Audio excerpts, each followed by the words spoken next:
This yom,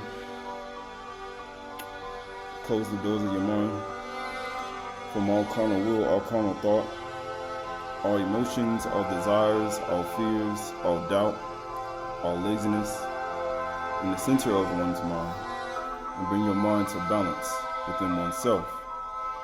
From all carnal thought, all the will of your flesh, all the will of what you are going to do the next day.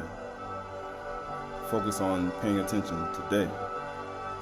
For today is the day of freedom. Today is the day of warning. Today is the day that Yahuwah has made on this new 364-day cycle. And we will pay attention and acknowledge Him as the one who formed us from the Adamah and breathed into our nostrils in the Shama and gave us His Ruach, that we may strengthen our inward man, that we may discern between Ra and good, between Tau and Ra, in this present world. In this present world of deception, in this present world of trickery, this present world of greed.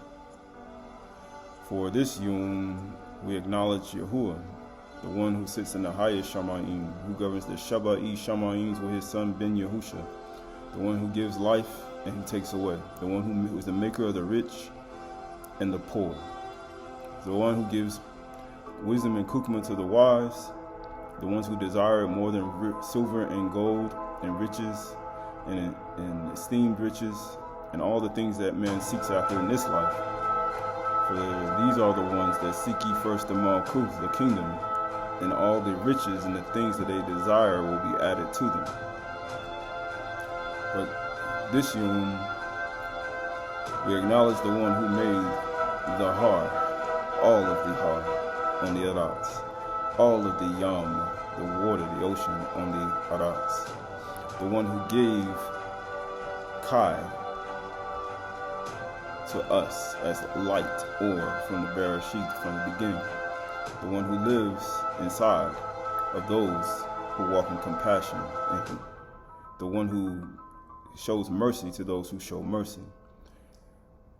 This yom we acknowledge Yahuwah and His Ben Yahusha, and His life that He shed for us and the blood that He shed for us, that we may have right to the tree of life if we endure unto the end and see with our natural sight, to see with our frontlets between our eyes and with our hands and our feet, where we go, where we walk, and how we think and how we process in our mind, that we may show that, exemplify His righteousness in the Arats, in the earth.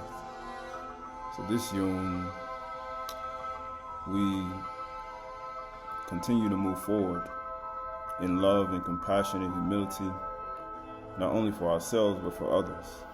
Continue to move forward in love and compassion and humility, not only for the animals but for ourselves, for others, and not only for animals but for also for those who are destitute of the truth. For we know in part and we know it in part, but that which is perfect has come, died, rose, and ascended, and soon He will return again, riding on the clouds, on the owl, and we will see Him as He is, to those who are worthy.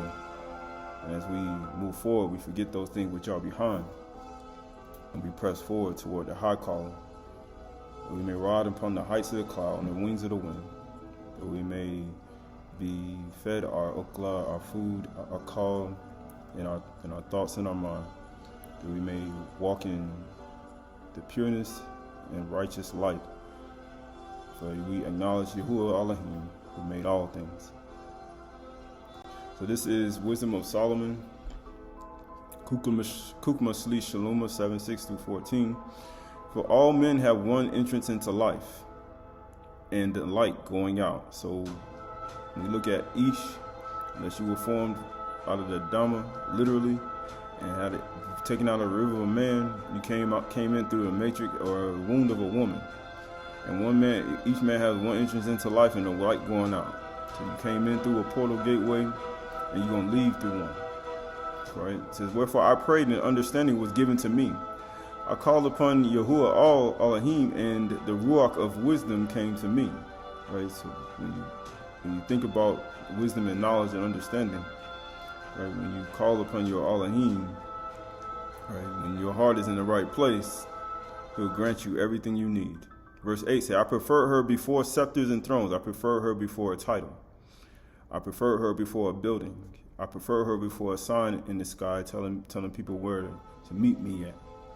I preferred it before riches and honor. Right? It says, I prefer her before scepters and thrones, and esteem riches. Nothing is in comparison to it, to her. Right? So when you start looking at all the things that one can achieve in this life, right? Riches, fame, acknowledgement, thrones, sepulchres, a seat as a mayor, a seat as a president, a seat on the United Nations, a seat as one sitting in a high priest seat, or a high seat in a congregation, or a high seat in a place. He said, I saw wisdom and understanding before all that. Verse 9, neither I compare her to any precious stone. So any gold, silver, beryl, sardonyx, topaz, emerald, before any precious stone, because all gold, Za'ab, in respect of her, is as little sand. So when we start looking at all the things in the dust and the rocks that here on the earth, and you can smash it, right? And you can find these gold, and you can go through the gold rush, like in many ages ago, and you can find it. But he said, all that isn't like dust; it's like sand. And silver shall be counted as clay before her. So you look at gold and silver, but you look at the archons, how they use since the foundation of the world to control man. The archons using all their messengers and all these people to stop your thought, to stop you from reading, to stop you from studying, to stop you from understanding what's taking place. Hey, understand that these things are here, right? For the light coming from her never goeth out. So you look at the ore that shined before Bereshit chapter 4, before the fourth day of creation, as we spoke about. The ore light frequency that formed and ruach and moved upon the face of the waters, that hovered and moved. The ore light frequency that hovered and moved over the children of Yasharal in the wilderness when he gave them the 10 commandments. Right? The ore light frequency that hovered above the people, the waters that when Yahushua was on the cross, on totality and riding up on the wings of the wind. Yeah, that light, that was from the beginning. So for that light coming from her never goeth out. It doesn't go out. Shamayim is my throne, the earth is my footstool. Right? He said, what house will you build for me? He said, Shamayim and the Alats will pass away. My word, my debar, will never pass away. So verse 11 says, all good things together came to me with her, and innumerable riches in her hand. Right? Just like Yahushua said, seek ye first the Malkuth, the kingdom, and all these things will be added. It's innumerable. Right? You need wisdom to get it. But if you ain't got no wisdom, you need to prefer riches, honor, money, and all these other things before it, and therefore it'll be all futile. And it says, verse 12 says, and I rejoiced in them all because wisdom goeth before them. Right? So you start thinking about that. Rejoicing after he said it goes before all of that. Before all of that, wisdom comes first before you get all of that. Knowledge and understanding comes first before you get all of that. Because when it does, it just happens automatically. It says, and I knew not that she was the mother of them. He was ignorant. He didn't know.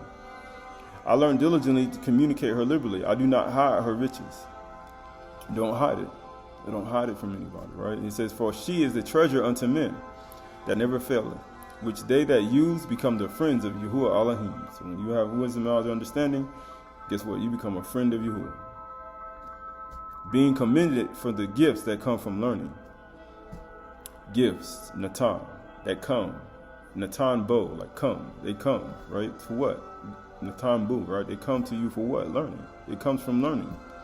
Through information, through knowledge and understanding. Gifts come from information, knowledge, and understanding, not ignorance. Shadim, demons come from ignorance. When you ignorant, that's when demons come. That's what demons come from, right? Ignorance is something that has to be destroyed, right? So this is Sirach 20:6-8. Some man holdeth his tongue because he have not to answer, right? Some people hold their tongue when you have nothing to answer. And some keep the silence knowing their time. Sometimes you got to know when to speak. But there's a time for everything under the sun. As Qahalath chapter 3 even says. It says what? The time to embrace, time to refrain from embracing. A time for war, a time for peace. A time for everything, right? There's a time to gathering in, there's a time for dispersing. There's a time for sleep. There's a time for being awake. There's a time to eat in this world. There's a time for everything. There's a time to gather in riches. There's a time to, cut your losses. Right? There's a time for everything. And it says, a wise man will hold his tongue till he see opportunity. Right? He doesn't, till opportunity presents itself, that's when a wise man speaks. But a babbler and a fool will regard no time. They won't regard no time. They won't regard no 364-day cycle. They won't regard no time in seasons as it is today. They won't regard no time of harvesting and planting or planting a seed. They won't regard no time of things starting to spring up. They won't regard no time. They won't understand it. They won't understand the first quadrant, the second quadrant, third quadrant, fourth quadrant. They won't understand the four seasonal cycles, and they won't understand the transition time. They won't. And they won't be able to apply it to their own life to be able to see through the things in the other world that's blinded people from the truth. Right? So this is Qahalath 9 and 15. It says, or Ecclesiastes 9:15. It says, the words of the wise heard in quiet are better than the shouting of a ruler among fools. Right? So you look at all these things that are taking place in the earth. And everything you see taking place in the earth, some of the wise individuals and the things that the knowledge is being dispersed, it has nothing to do with a shouting, right, among fools, right? Fools don't hear wise words, right? You can shout to a bunch of fools, they won't hear you. But he said the words of the wise heard in quiet is better than the shouting of a fool, shouting of a ruler among fools, right? Wisdom is better than weapons of war, right?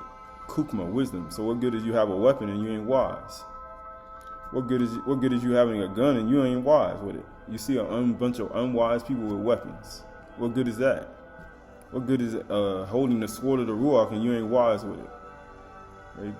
It says, but one sinner destroys much good, just one person. You can read that through all Torah. One person can destroy much good. You go all the way from Kua to Adam, all the way down, even to Hophni and Phinehas, even down to Athaliah, right? You can even go all down to the man who took the garments with Yahushua in the book of Yahushua chapter 5 in Joshua, right? Or Korah, right? You can go through a whole bunch of a list. Judas, right? Just so many.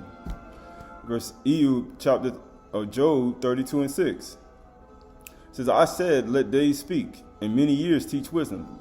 Many years should teach Kukma. They should teach wisdom. They should, right? Elder people, they should be wise, right? They should be. But then we start looking at the understanding and the knowledge, and he said, my people are destroyed for lack of knowledge.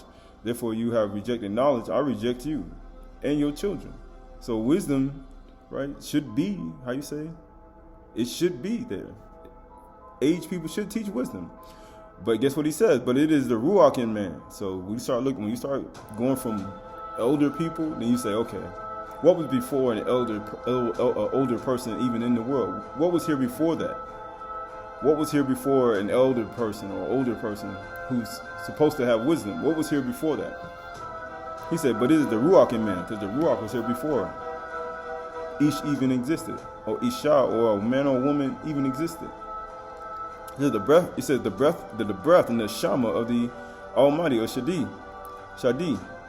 That makes him understand. So when you start looking at what was from the beginning, any human being that ever existed or even currently exists today, there's nothing more greater than the Ruach and the Shama. They ain't more greater than the Ruach and the Shama. So he's saying they understand what's right. It's just that it is not the old who are wise. It is the Ruach. It is the Neshama. Nor the age who understand what is right. So when you start going, you say that which is from the beginning, you cancel out a lot of the things. It cancels out a lot of people, cancels out a lot of arrogance, it cancels out a lot of pride, it cancels out a lot of boasting, it cancels out a lot of things and boast about your life. It cancels it out. Because it's the Ruach, it's in the Shama in man that makes him understand. Right? The Ruach, right? The word for the Neshama, because we know what the Ruach is breath, the spirit, breath, right? We understand these things, right? Right? It's the wind, right? Inspiration and intellect, divine inspiration and intellect, right? You're talking about divination, even Kapha or Kaf even said in 1 Peter, he said what? He said that you may put on divine nature, right? That you put on not only certain attributes, but put on the supernatural being, divine intellect, divine inspiration. He said you put these things on, you say you never fall. You need to be unfruitful in the knowledge of Yahushua Mashiach, right? So we look at the neshama, right? Every breathing thing, spirit of man, right? The neshama, right? The neshama, breath of man, right? So we look at even the spirit that's inside of a nefesh, right? That it's covered by your basar, right? That come from, the ruach, right? All these are all aspects of one's individual self, right? So when you look at that word for old, it's zakin or zakin, zakan, right? It could be zakin or zakun, right? It means what? Old of human, elder, aged, ancient, woman, senator. So he's saying that it is not the aged, the old, the ancient woman or senator who knows what's right. It is the ruach inside of them. It is the neshama. If they don't have the ruach and the neshama on the inside, they're not wise. You got to have the ruach, the neshama. You got to have it.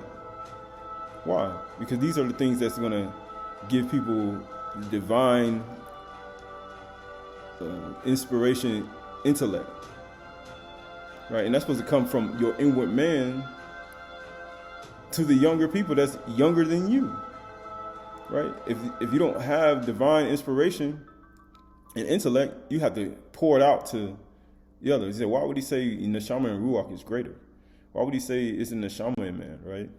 It's Bereshit 1:1. In the beginning, Elohim created the shamayim in the earth, and the earth was without form and void, and darkness over the face of the deep. Right? And the ruach of Elohim was hovering on the face of the waters. How many of these elder people and all these people who are women senators and all these people, how many of them was here during this time when the ruach came down? It is the ruach in man who knows right. It was here before them. It was here before man took on evil and sin and evil intentions and political advancement and all these things. It was here before all of these things. That's what Noah was right. It said the ruach of Elohim was hovering on the face of the water. It was moving, it was flying. It was flying on the face of the waters. Right? Some people say, oh, you're standing on top of the mountain. And they say, oh, you feel the wind blowing on your skin, right? They say, oh, you're waiting for somebody to whisk you away. Of course nothing's going to whisk you away. But it is something coming, right?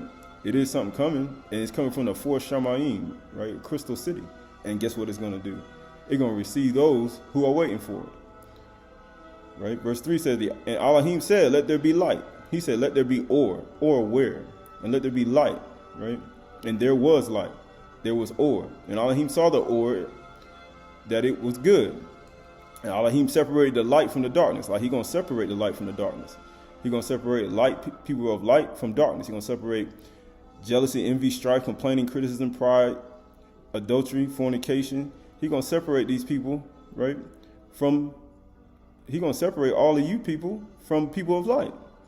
Gossip, slander, smart comments, all these things that people do through envy and jealousy in their heart. He's going to separate you. He's going to separate light from you.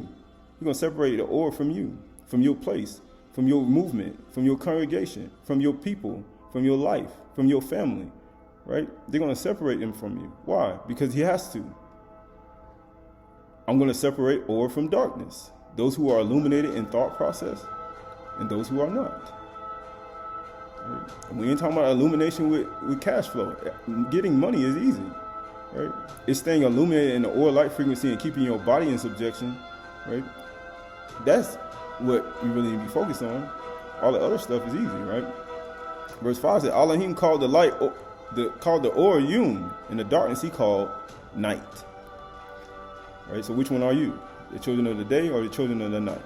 Right? It all depends on how one processes things. It says, and there was evening and there was morning, first yum, or akad yum, right? As we speak about before. Right? So we know, right? We know, right, when you say in Bereshit, beginning of the creation of the Elohims, right? He said before the beginning there was what? Right? There was what? Ruach. right? There was Ruach. There was Ruach, right? And that Ruach, right? That Ruach was moving upon the face of the waters. And he said, it's the Ruach in man who makes him understand. That's from the beginning. It is the Ruach of man who makes him understand. And the ore that's inside of him, the light, the neshama, is the creative intellect. That is the divine intellect, right? Divine inspirational intellect. And guess what? It's one. Yumakad. It is one. It is one, right? Mashali 4:7 says the beginning of wisdom is this. Get wisdom, right? Because wisdom is better, right? Wisdom is, great. Wisdom is better than esteem riches and gold and silver and all these things. Wisdom is better than these things. Why? He said, and whatever you get some insight. Why? Because then you'll get some insight and then you'll realize the beginning. The beginning. Nothing before Abraham was, Yahushua said, I am. I was there before Abraham. I was here before Adam. I was here before a man was formed from the dung. He said, I was here before Methuselah and Enoch. I was here before Nuach and Shem, Ham, and Yafah. I was here before Cain and Abal. I was here before all that. He was here before all that, right? And guess what? Cannot be not, right? Get some insight, get some understanding. Why? Because understanding is the what? Depart from evil, right? Depart from arrogance, pride, tapuka mouth, forward mouth, to depart from lying, kazab, falsehood, shakir, to depart from the wickedness and the cares of this life. That is, kukma. That is understanding, right? That is understanding, right? So wisdom of Shaloma, ODE 8. Hear the word of truth and received the knowledge of Yahuwah, right? So it says, keep my mystery, you are kept by it. So you think about the mystery and the knowledge. He said, keep it. Hold it. He says, keep my amunah, my faith, you who are kept by it. And understand my knowledge, you who know me in truth. Love me with affection, you who love. So those who have affection and love, Yahuwah is saying, love him. He said, understand my knowledge. He said, those who are kept by amunah, those who are keep the mystery and kept by faith, though amunah, he said, keep it. For I turn not my face from my own, because I know them. So I done many marvelous work. I cast out demons. I did all these things. I'm a professor you, I never knew you. Understand, even the disciples were able to cast out demons before Yahushua was even revealed on the Shabuah, on Shabu. They were able to cast out demons by his name before that. Before they even got revealed his name, they were keeping the commandments too. They were able to do that. But had they not believed on Yahushua Mashiach and walked in his way, guess what happened? He said, what must we do, right? But then you start looking at it, they were still able to do it. Without him even being died, rose, and ascended. They still was able to do it. Without even fully understanding, because he had to go over it again. Right? Verse 13 says, and before they had existed, I recognized them and imprinted a seal on their faces. He imprinted something on their thought process, in their faces. He said, I knew you before you was even born. Before you was even born, Deborah. Before you was even born, Yirmiyahu. Before you was even born, Zechariah, Abdadiah, Saphaniah. Before you was even born, Enoch. Before Kanuk. Before you was even born, Nuach. Before you was even born, Shem or Seth. Before you was even born, Habal. Before you was even born, Adam. He said, you already knew that. He said, I recognized them and imprinted a seal on their faces. Before you was even born. Kaf. Before you was even born. Man, woman, child. He said, I fashioned their members in my own breast. I prepared for them. Just like a mother nurturing a child. Right? How many people will have a brand new child will be, handling them with a, a rough manner. Right? You start looking at these things in life. Right? You start looking at the hatred that man has for man, and woman for woman, and mother for mother, and father for father, and sister for sister, and brother for brother, and teacher for teacher, and pastor for pastor, and shepherd for shepherd. Right? There's only one shepherd. You ain't a person be like, I'm the shepherd. No, you not the shepherd. You just somebody, right? Who calls himself that. You're not the shepherd. And he says, I fashioned their members in my own breast. I prepared for them that they might drink my Kadush milk and live by it. The Kudash milk. So I am pleased by them, and I'm not ashamed by them. Right? He said he ain't ashamed. I'm not ashamed by them. For my work are they in the power of my thoughts. Right? You think about your thoughts. You work things in your mind, and then you can create those things by your thoughts, by what you speak, by what you say, by your actions each and every day. You can what? By the power of your thoughts. By the power of your thoughts. Right? Tahalim 51, Psalm 51:10. Come, O children, listen to me. Right? Yahushua said, humble yourself like a child. You will never enter the Malkuth, the kingdom. I will teach you the fear of Yahuwah. People say they know the fear of Yahuwah. What man is there who desires life and love many days that he may see good? He said, keep your tongue from evil and your lips from speaking deceit. It's the same thing when somebody gets smart to the mouth like a snake, like an asp, and they snatch really quick. Throw out a quick jab or insult, right, on your YouTube, Facebook, and Twitter, right? Keep your tongue from evil and your lips from speaking deceit, right? Because all these things come from the heart. Turn away from Ra and do good. Turn away from Ra. Turn away from the seeds of Satan. Turn away to the seeds of serpent that you inherited from your whole life. Whether it's 20 years, whether it's 30 years, 60 years. Maybe it's 20, or maybe it's 60 years, or 100 years, or 50 years, or 52 years. Yeah, turn away from them seeds that's in your mind. The ones that make you do those things. Why? He says, turn away from Ra and do good. And seek shalom and pursue it. That's what you're supposed to be seeking. Peace. Not creating strife. Not trying to create these things. When you're trying to create these things, these are the seeds of Satan inside of your mind. That's coming through your mind, that's pouring out your heart, and that's pouring out of your heart and defiling other people.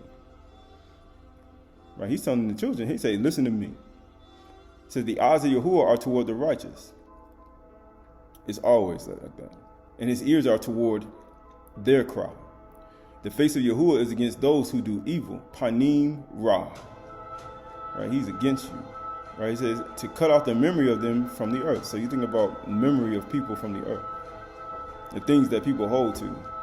The storage bins, the old storage bins and the old photos, right? Your old military uniforms, your old athletic uniforms and all these things and all the accolades and the things that people hold to.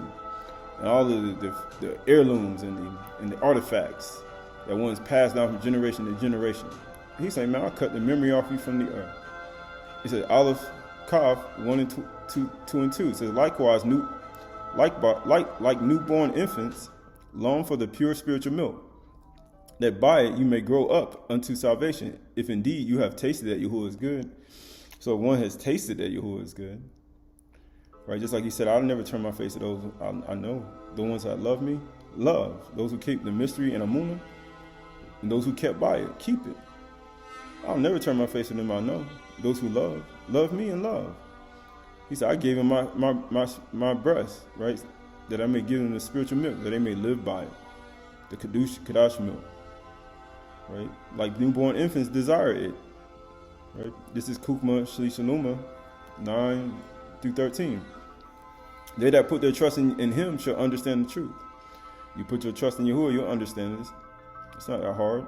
And such be as faithful in love shall abide with him. For Khan and mercy is to his Kadashim, and he hath care for his elect. He has care for those he elect. It's impossible to see the elect. It's impossible to see the elect into your building. It's impossible to deceive the elect into your organization. It's impossible to see your elect with your signs and wonders in the Shamayim. It's impossible to see the elect, if it were possible, right? For you to do that. Once you understand, once you know, it's impossible. Verse 10 says, but the unrighteous shall be punished according to their own imaginations. So you look at your own thoughts, your own imaginations, your own way, your own understanding, right? Your own way of doing things for the past 50 years or 5 decades, your own way of thinking. It says, which have neglected the righteous or righteousness and forsaken Yahuwah. So you forsook Yahuwah. You say, well, how do you say forsook Yahuwah? You think about forsaking Yahuwah. How do you forsake him? Right? You forsake what he said. Right? If you go all the way back to the beginning, you forsake that, you forsook Yahuwah. Man has forsaken Yahuwah a long, long time ago. But guess what he has done? Like Yahushua said, I'll come to enlighten your mind and your eyes back to where it was in the beginning. Right? It says, verse 11 says, for whoso despises wisdom and nurture, he is miserable. Right? You start thinking about despising wisdom and nurture. He is miserable. Right? People say, oh, that's you. You're miserable. Right? Because you don't, how you say, have anything. But he ain't talking about people who just wisdom and nurture ain't got nothing. He's talking about people who have something. He said, whoso despises wisdom and nurture, he is miserable, and their hope is vain, right? Their labors unfruitful and their works unprofitable, right? These people actually have stuff, and they despise wisdom and nurture. They have prospered in the world, and they despise wisdom and nurture, and guess what? Yahuwah is like, you miserable. Even though they may feel joyful, he's like, you miserable. He says, their wives are foolish and their children wicked, and their offspring is cursed. Why? In the book of Revelation, Kazum, he said, don't you know you poor, blind, miserable, and you naked? He said, I counsel you to buy gold tried in the fire, that you may wear white raiment, that you may be rich. Seek ye first the Malkuth, and all these things will be added the right way to you. Right? So this is Acts, Nazarene Acts of the Shalakim. So we must above all things hasten to the knowledge of the truth, that as a light that kindleth thereat, we may be able to dispel the darkness of errors, right? Just like it was in Bereshit. That's why he said the Ruach is what, how you say, teaches man. It's the Ruach in man. It's the Neshama that knows what's right. Why? Because he's saying the darkness of errors, as we have said, is a great evil. It is Ra. But because it has no substance, it is easily dispelled by those who are earnest, who are quick and powerful, sharper than any two-edged sword, who study the Torah. Man, woman, child, who adheres to the commandments and knowledge. For ignorance is nothing else than not knowing what is good for us. Once know this, ignorance perishes, it leaves. Therefore, the knowledge of the truth ought to be eagerly sought after, and no one can confer it except the Nabi Amman.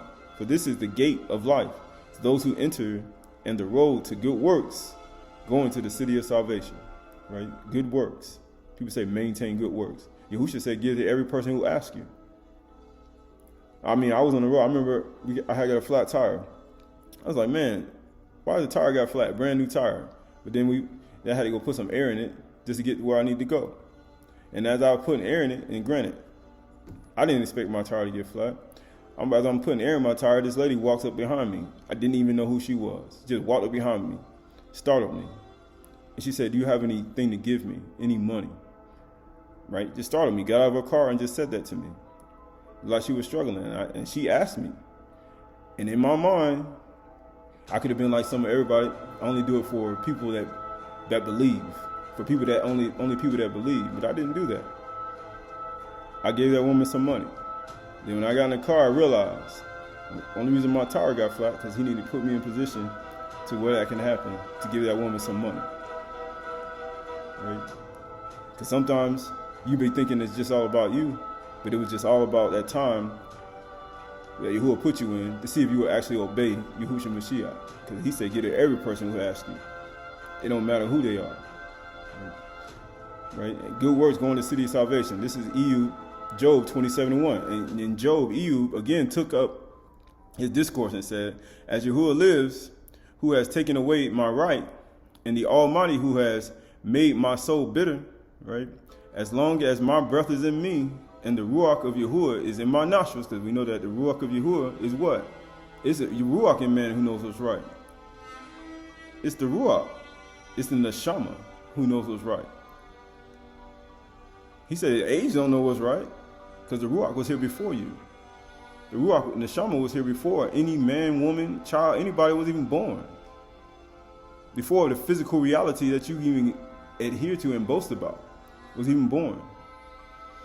Right? And he says the Ruach of Yahuwah was in my nostrils, and my lips will not speak injustice. He said,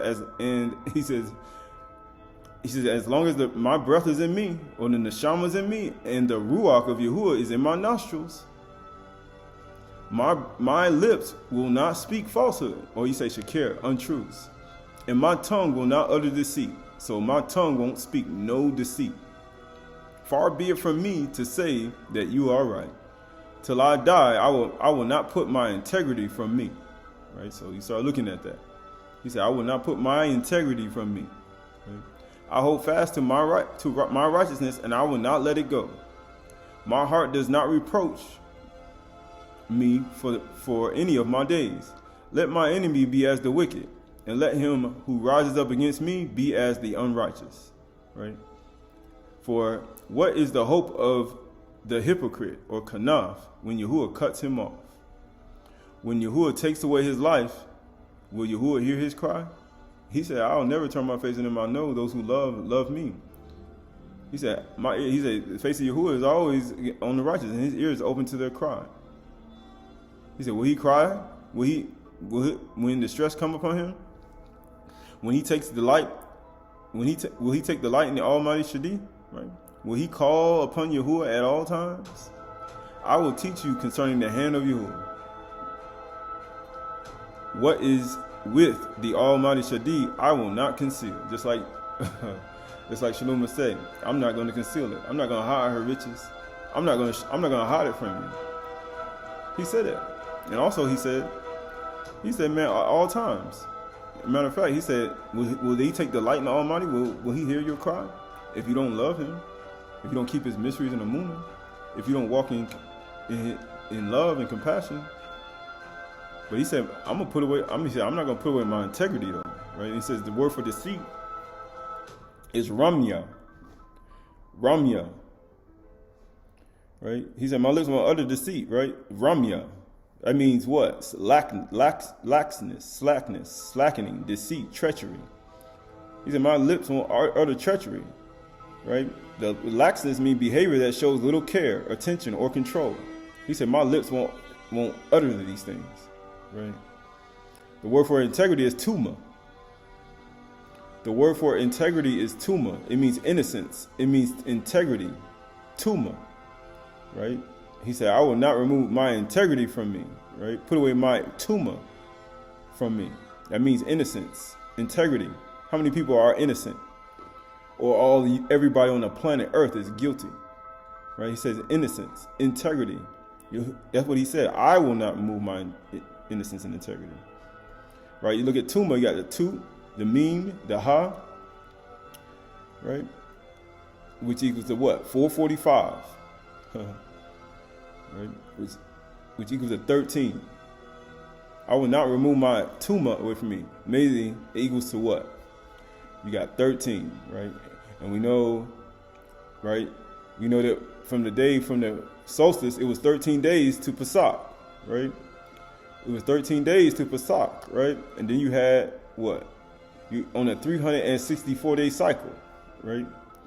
On the 364-day cycle. What was the 364-day cycle? Equals to 13, right?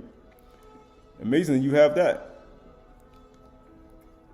He said, I will not put away my tuma for a whole full 364-day cycle, even during Parach. Because even Parach, as we're going to see, equals to 13. He said, I'm not going to put away my integrity. I'm not going to do it for a whole 364-day cycle. I'm going to get it every person who asks me. I'm going to do everything Yahushua Mashiach tell you, right? He said 13, right? My tuma. I'm going to keep my tuma.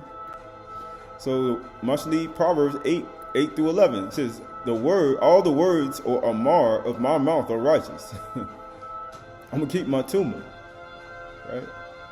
And there is nothing twisted or crooked in them. I'm going to keep all of my tuma. That's what Yahuwah is saying. I'm going to keep it all.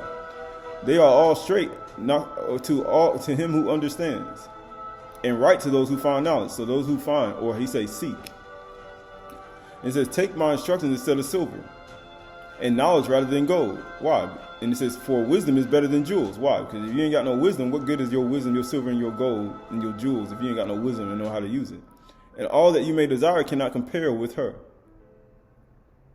It cannot even compare. Right?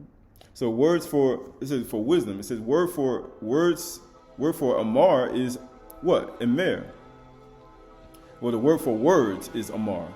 H0561. What does it mean? It means utterance. It means speech, word, promise. The word spoken, the Amar, or his words, is the promise, right? It means command, appointed unto you. It means the things that are said. All the things that he says is the promise. It is the utterance and command that's appointed to you. It is the promise. The word for crooked is ikish, right? It means what? Distorted, false, crooked, forward, perverse. All the words of Yahuwah's mouth are not distorted, false, crooked, or perverse. They are the promise. Why? It is Yahuwah's integrity. It is his tumah. It is his tumah. Right. And it says right here, and it says, the word for straight is nakuak or nakoak. It means straightforward, equitable, correct, integrity, uprightness, innocence. It's correct, integrity, upright, innocence, right? It is his tumah. It is his tumah. It is his integrity. It is his tumah. It is the promise. That's what it is. It is straight. It is the promise. Right? That's what his word is. That's what his amar, the utterance, the promise is. It is not distorted, false, crooked, or perverse. It is straightforward. It is innocence, integrity. It is tumah. That's what it is. Right? Mashali 24, 3-5. By wisdom a house is built, and by understanding it is established. Right? By knowledge the rooms are filled with all precious and pleasant riches. So you look at your building, look at your house. You got a couch, you got stools, you got all these things, nice things inside. But those things got to be clean. Just like you have that, look at your body, look at your inward man. Those things got to be clean. Look at your thoughts. Those things got to be clean. How is it going to be precious and pleasant riches on the inside? It ain't clean. He said, a wise man is full of knowledge. He's full of it. But a man of a man of knowledge enhances his might. He says a wise man is full of strength. Right? So you think about the strength that one has, and a man of knowledge enhances his might. Right? So the word for his might is koach. You mean like not koach? All the words of Yahuwah's mouth are ikesh. Is not distorted, false, crooked, or perverse. It is not koach, right? That word, you got not, but you got koach is might. Not only is it innocence and integrity, right? Not only is it his tumah, but it's also the promise. But not only is the promise, it is strength. Wisdom, knowledge, understanding. It is his tumah, it is his promise. Amar, his utterance, is his strength. Guess what it also is? The strength of malakim, of angels, of the power of Yahuwah, strength of animals, strength. You know how they say strength of a lion? I'm strong like a lion, right? Or a lioness. It's all strength, right? But also it says also has other meanings. But here we go, and it says it means force. Yeah, his force, might, power. You got chameleon here, because why? Because chameleons can shapeshift. It said being renewed it said be renewed in your mind. Be transformed by the renewing your mind. What do you think when lizards shed their skin, they go through a transformation, they get bigger. Right? Ability, they get bigger. Lizards shapeshift. Right? You go from a cocoon in a caterpillar to a butterfly. They go through a transformation. They shed their skin. Human bodies shed skin. Like a lizard. Right? If you get bigger, you shrink. You shrink, you shrivel up. You get bigger, you everything, how you say? Your skin sheds. Right? And it says, let's see. Yeah, so you look at that word koach, it's actually you start looking at nakuach, it is straightforward, equitable, integrity, innocence. Right? All these are aspects of the tumah. Is his tumah. He says a man of knowledge enhances his koach. His koach. Right? This is Tahalim Psalms 111-2. It says, great are the works of Yahuwah, studied by all those who delight in them. studied. It says, studied by all those who delight in them. Full of splendor and majesty is his works, and his righteousness endures forever. Right? The word for studied is darash. Darash. It means seek. Seek with care. To seek deity in prayer and worship. To practice. Those who study. Study. It means to study. It means to follow.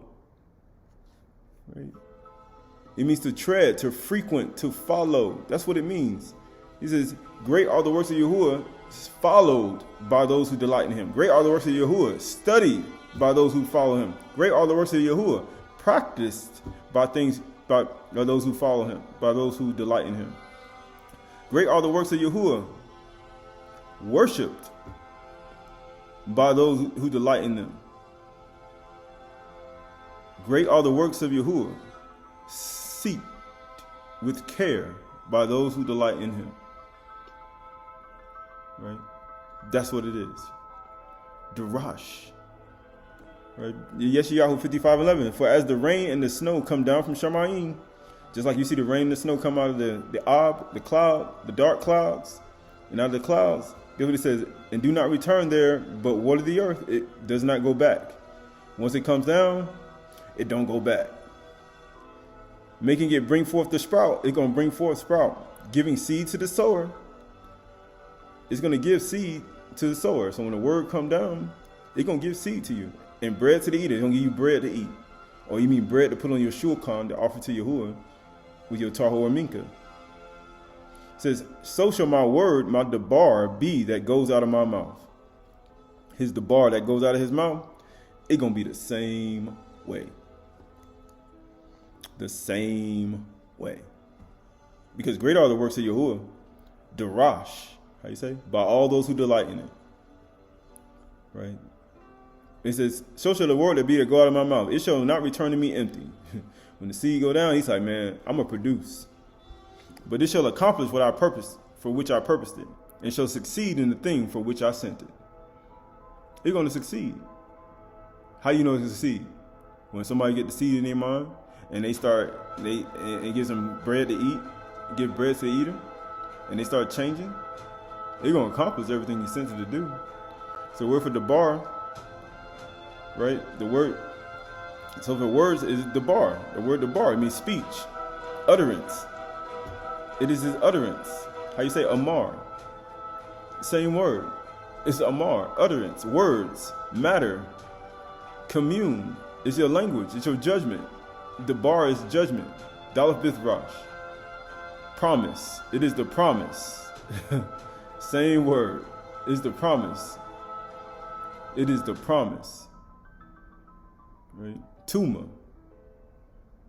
Right? It is integrity, right? It's upright. Tuma, right? Darash, right? It's all those who seek, who study, delight in them. Right? It's your language, it's your cause. David said, is it not a cause? Is it not a cause?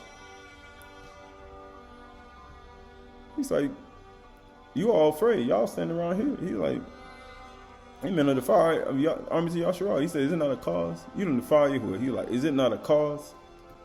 Right? You look at Dalaf, Bith Rosh, or the bar, equals to 206, equals to 8. You look at Yahuwah, equals to 8, 26. The bar, Omar, Darash, right? Seek, those who delight in him. But study, practice, worship, pray, those who delight in it. Great are the works of Yahuwah. Tuma, right? It be your integrity, your innocence. He said, I'm not going to put my tuma away from you in the whole 364-day cycle. I'm not putting my tuma in. I'm not putting away my tuma in the whole 364-day cycle. I'm not doing it. Why? Because it's going to be my innocence. Because wisdom is better than jewels. It's better than silver and gold and money. It's better than a building. It's better than a nice car. It's better than a child. It's better than being able to buy certain things, certain shoes and things. It's better than that. It's better, right? Wisdom of Solomon, Kupasi Saluma, 6:12-25 says, wisdom is glorious, is it not? And never fadeth away. It never does. Yea, she is easily seen of them that love. Those who love me, those who keep my promise on the moon. And guess what it is? It is found as such who seek. Great are the works of Yahuwah. Studied by all those who, or you mean Darash, by those who delight in them. It is found of such who seek. It is found of such who follow. It is found of such who study. It is found of those who worship. It is found of those who pray. It is found of those who practice it. Don't let no man deceive you. You got to work this thing. You got to study. You got to pray. You got to worship. You got to do all of that. Let no man deceive you. They may say, oh, what you studying them books for? What you reading for? What you reading all this stuff? What you studying all the Hebrew for? What you doing all these things for? They're trying to produce ignorance in your mind. That produces ignorance. That's all it does. Think about the last 5 decades of people.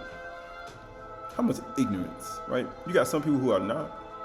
But you got the people who now acquired it, now they're telling people not to. Why? Why are people doing that? Because everybody has an agenda, right? Everybody has a plan. Like Yahuwah said, it's not they're making a plan, but it's not of me. It's not according to my ruach. It's not according to the beginning. Verse 13 says, she prevented them that desire her in making herself first known unto them. Whoso seeketh her early shall have no great travail, for he shall find her sitting at his doors. So you can find her sitting right at the doors, right, ready to serve, right? Just like Abraham, right? Sitting at the doors, just like the 10 virgins or 5 virgins, right? Waiting and sitting at the doors, right? Whoso, and guess what it says? To think thereupon her is perfection of wisdom. It's perfection. Great are the works of Yahuwah, studied by those who delight in them. Practice, prayed, worship, follow by those who delight in them. Maintaining their tumah for 364 days. Right? Following the promise. And whoso watches for her shall quickly be without care. For she goeth about seeking such that are worthy of her, showeth herself favorably unto them, and meeteth them in every single thought. You think about wisdom meeting you in every thought, in everything you do, in every decision you make, in every financial decision, in every decision when it comes to bringing people in your life, in every decision when it comes to expelling people from your life, and when it comes to every decision, when it comes to your decision making, your thought process, how you live, how you govern yourself, meeting you in every single micro electrical impulse that flows throughout your mind that fires your brain to a capacity of over 10,000 terabytes. It meets you in every single thought. It's better than thrones and silver and gold and riches and innumerable riches. It's better than all these things. Because once you get it, Wisdom of Solomon 3:9-13, they that put their trust in Yahuwah shall understand the truth. Again, right? And such as be faithful in love shall abide with him. For kind and mercy is to his Kadashim, and he hath cared for his elect. I will never turn my face to them unknown.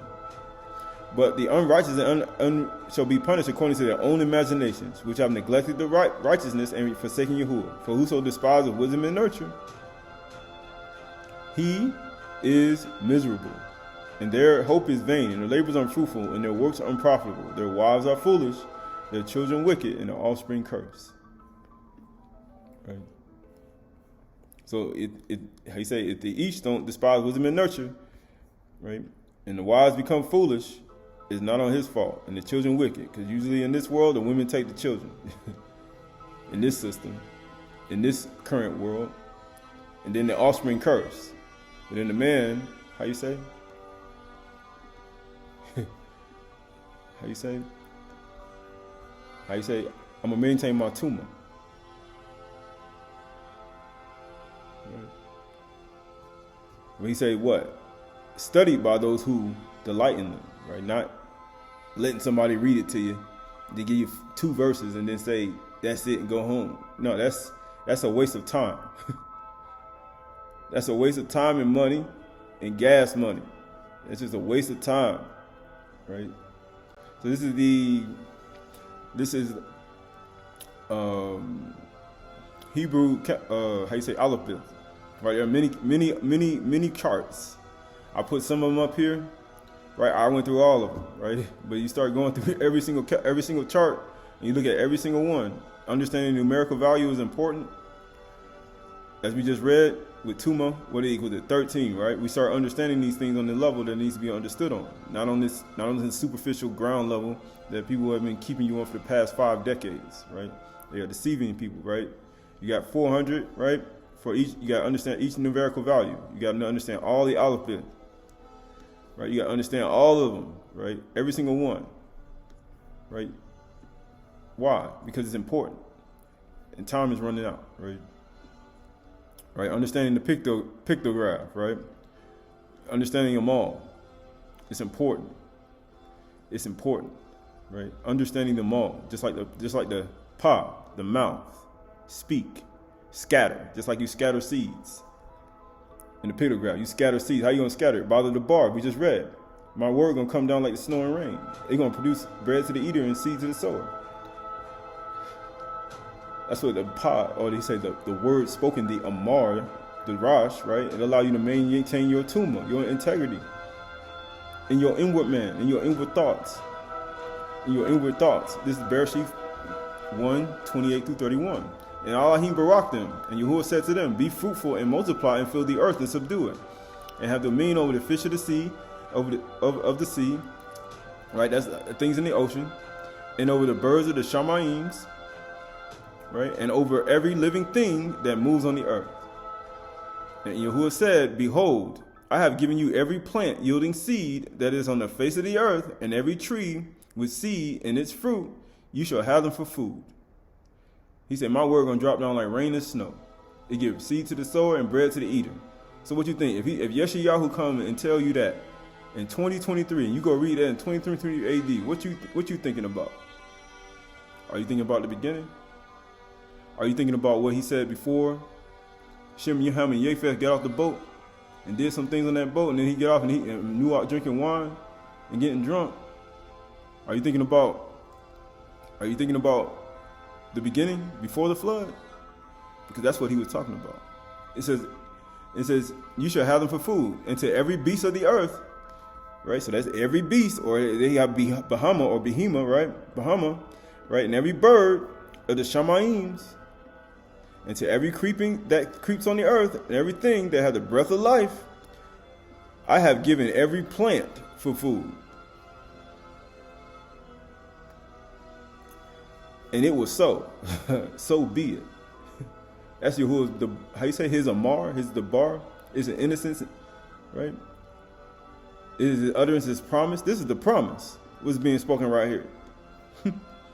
And he said, and all Yahuwah saw everything that he had made, and behold, it was very good. Very good. And there was evening and there was morning, shishiyum. Things haven't changed, right? So the word for plants, herbs, is esheb. Esheb, right? It means herbage, green plants. Glisten, green plants, grass, right? It means what? Plants, herbage, herbs, right? Herbage, vegetation, right? All these are, how you say? Plants, right? Plants. So the word for seed is zarab, right? It means to sow, to scatter. We just went over, amazing, we just went over pa, right? It means to sow, to scatter. That's how Yahuwah's word is.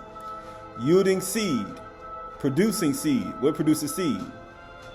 Berries, fruits, mangoes, right? Radishes, right? Potatoes, all these things, right? Spinach, right? Dandelion, right? Baobab, right? All these are all things that produce seed, right? Right? It also means become pregnant, like when a woman gets pregnant, right? You have like what? Or you get pregnant with lies and you breathe out lies, right? It also means what? Fruit, plant, sowing time. Like we're in sowing time right now. Yeah, sowing time. Sow some seeds, right? Sowing time. right? Sowing time. So work for food and meat in Bereshit 127 through 8 is akla, right? Food. When you talking about meat, do you hear Yahuwah talking about eat some meat from the shop, Stop and Shop section? No, he ain't tell you to do that. He tell you eat some meat. No, he ain't talking about meat. Like they say meat, they train you in life. But he's talking about food for eating, right? What did he tell you to eat? Plants, herbs, fruit, plants, plant-based. How you say? My foundation, right? You say my foundation doesn't change, right? Yahushua Mashiach, the sure foundation, the promise. This is the promise, right? Food. How you say? Food, consume, devour, eat, food, meat. All this, right? That's supposed to be for your food, right? And it's been here. That's been the promise. Like he spoke that. So this is Exodus Shemuth 12:1. It says, tell all the Aydah, or the congregation of Yasharal, that on the 10th day of this month, every man shall take a lamb according to their father's house, a lamb for a household. So we see, right, you see them taking a lamb, right? We know that Yahuwah said in the beginning that man's supposed to eat plants and herbs, but now you see these people taking a lamb. But here we go. And if the household is too small for the lamb, then he and his nearest neighbor shall take according to the number of persons, according to which each can eat. You shall make your court for the lamb. Your lamb shall be without blemish, a male, a year old, 1 year old, right? Literally.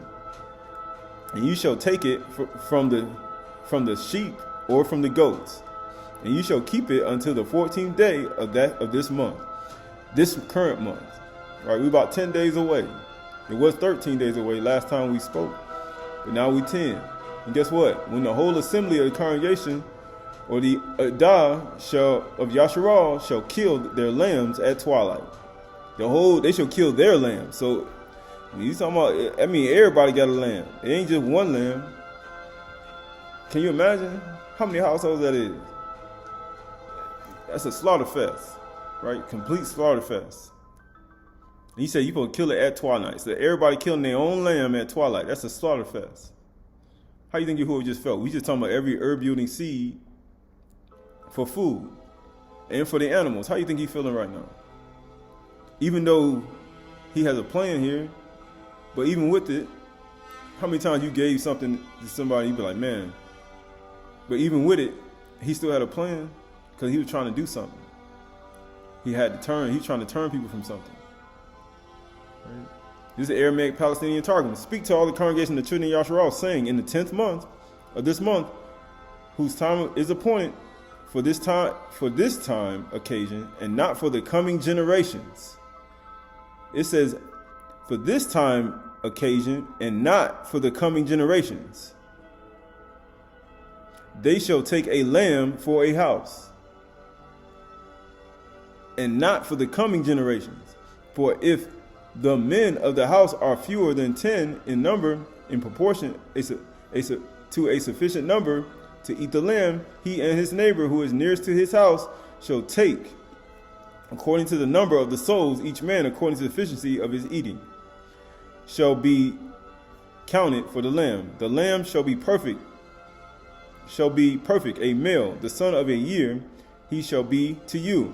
4 from the sheep or from the young goats ye may take, and it shall be bound and reserved for you until the 14th day of this month, that you may not know the fear of the Mizraim when they see it, and ye shall kill him according to the right of the Aydah, or assembly of Yasharal, between the sons.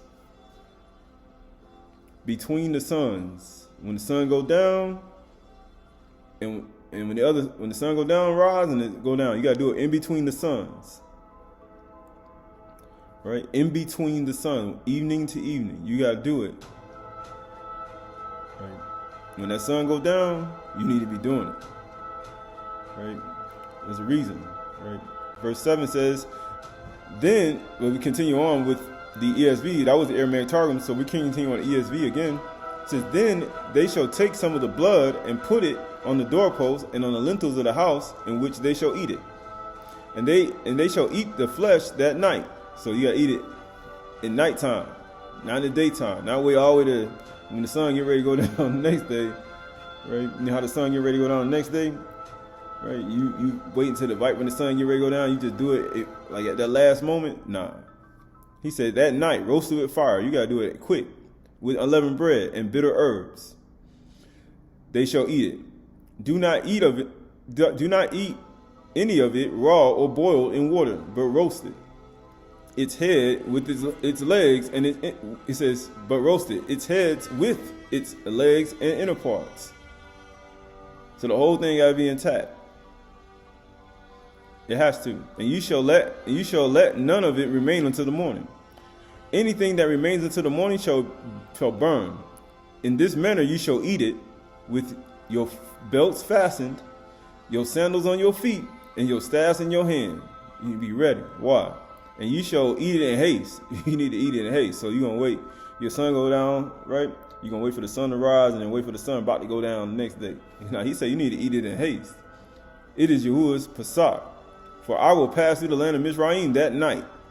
So if you wait for the daytime to rise, when the sun rises, and you go evening and you wait for the sun to rise, so you ain't did it, and guess what happened?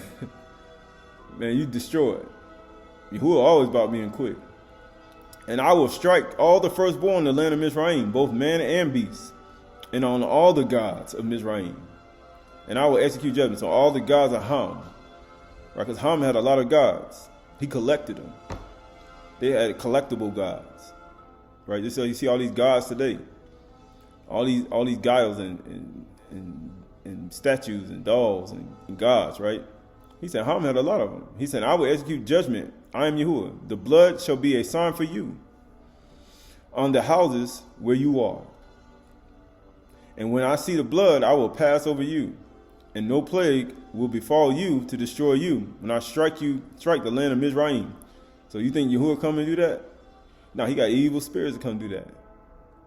Yahuwah got other beings to come do that. But Yahuwah get the credit, though. He get the credit.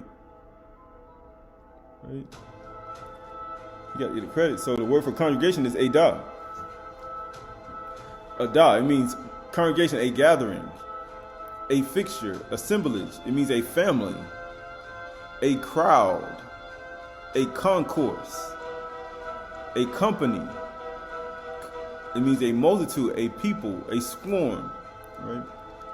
Aydah, right? A family. Why you say he said every man take a lamb for his own house? How many houses that is? Right? How many lambs that is? Right? Yahuwah said every herb yielding seed, but he said for this generation in the Aramaic Targum, but not for the future generations. Y'all not supposed to be doing this. Just for this time. But you know what we do. It says right here, the word for lamb is Say. Say. The word for lamb is say. It means one of the flock. Lamb, sheep, young lamb, pushing, sheep or goat. Say. Right? They say it like say, it could be shah or shah.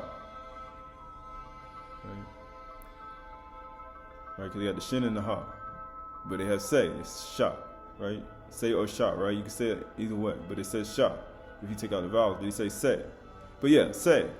And you add up the shin, the shan, right? And the ha equals to 300, and the ha equals to 5, equals to 305, we good 8. Now we just went over the bar in Yahuwah, what did that equal to? 8. Now you got this lamb. He said take a lamb of a male of a year old. And what is lamb supposed to do? You're supposed to kill it between the sons. But is it Yahuwah?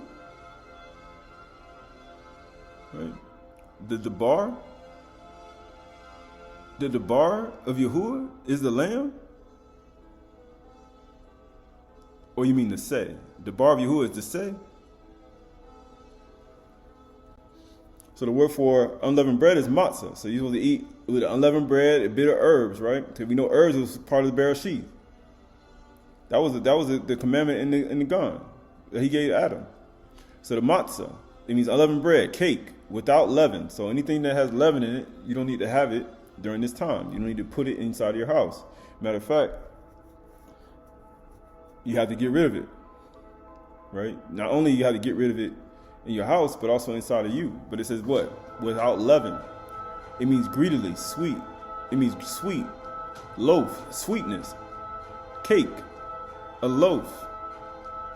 It says what? A cake. And it says what? You look at matzah, you got the meme, the sod, and the ha, which equals to 135, which equals to 9. Which equals to 9. Right? Matzah. He's like, why you keep these numbers keep popping up? Because it's for a reason. Matzah. But you got a lamb to say, you got to say in the lamb. Right? The word for without blemish is tamim. So it has to be perfect. It has to be without blemish. A lamb of a year old, a say with tamim, right? Complete, whole, entire, sound, healthful, complete. So when you talk about you being a human being perfect, be therefore perfect as your Father, and Shamayim is perfect, you got to be sound, complete, entirely, healthful, healthy, full, perfect, undefiled. It means also integrity. You mean tumah. You mean truth. You mean amar, utterance. You mean debar. Or you mean koach. Innocence, integrity. Tamim means integrity. So what? So the bar of Yahuwah say, the word of Yahuwah is a lamb? Say, that has integrity? That has integrity? That has tumah? For a full 364, and mainly tumah equals to 13? Oh, so who is he talking about here? Was he talking about you? Or he's talking about mark the perfect man, behold the upright, for the end of that man is peace? He's talking about you? I remember hearing somebody say that about themselves. Getting corrected. How you say? But yeah, you're going to say that about yourself, but it wasn't even talking about you. It never was. Never was. Unblemished. Perfect. Integrity. How you say? Tumah. Tumah. So the word for bitter herbs is what? Maror. Oh, you mean herbs, bitter herbs? It means herb, bitterness, bitter herb, bitterness, bitter herbs. And you say every herb yielding seed, the herbs and the herb yielding seed for fruit is going to be for food? Yeah, herbs, maror. And amazingly, you add up maror, you got mim rash rash, which equals to what?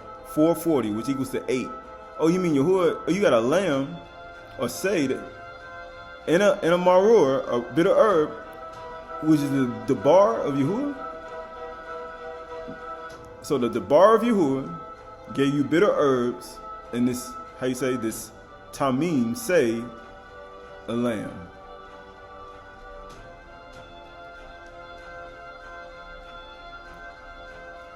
He said it's supposed to be for this generation, this one time, but not for the future generation though, because supposedly this lamb, this is the last time y'all gonna offer a lamb. This is the last time y'all gonna be putting up a lamb, right? Let's see.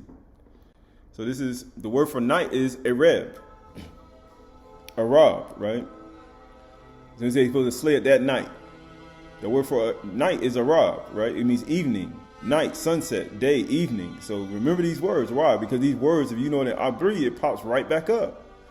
Why? You go to Bereshit 1 and 5. When it's for, it says when it was, you got what? Wakura, Alahim, Laor, Yum, Lakashak, Kura, Layla, Yum, Arab, right? Evening, right? Wahaya Bakar, evening, morning, Yum Akkad, right? Arab, right there. 1, 2, 3, 4, 5 words back from the last word in Hebrew is arab. It means evening. He said you're supposed to slay it at night. Amazingly, when you add and you get to a cod, this is the first day of creation. When you add up a cod, it equals to what? 13. Oh, you mean Tuma. Tuma. Oh, you mean integrity, innocence. Yo, Tuma. Right. Right. All these are all aspects, right? But when we start looking at it, right? You look at these bitter herbs, maror. He's like, why are we getting maror, bitter herbs, and the garden and herbs and plants yielding seed for food and the animals, but you getting ready to kill the lamb? He say, not just for this generation, just for this one, but this one occasion, but not for the future, right? So the word for haste is kipazon. It said, eat it in haste. Kipazon. Kipazon, right? It means hurriedly, in haste. Hurry, flight. It's a hurried flight. You ever been trying to get to the airport and trying to hurry up and get to a flight? And you got to run through the airport full speed, wide open with your bags in your hand, right? You be like, man, why did I bring all these bags after you start running? You be like, man, let me throw these bags away. Why? Because you got to run full speed. You be like, man, I done brought all this baggage and I ain't going to make my flight. People's like, why he got to have it taken with your staff in your hand, your shoes in your feet? Because he don't want you carrying a whole bunch of stuff. You gonna run through the airport trying to catch a hurried flight. You're gonna be running. You're gonna have all this stuff in your hand, and you're gonna be able to carry it all. You're gonna be running slow, and you're gonna be able to open up. You're gonna be running sideways. You're gonna have muscle imbalances. Your back gonna hurt. Your lower back. You gonna be able to carry nothing.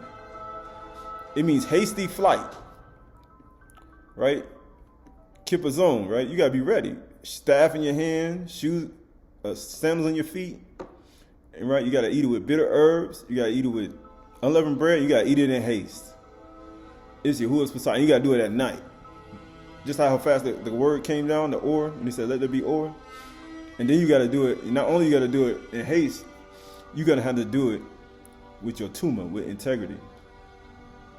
You gotta do it with nakuwak, with innocence, upright, integrity, equitable value. You can't do it with perverse forward and perverse and twisted words. You can't do it like that.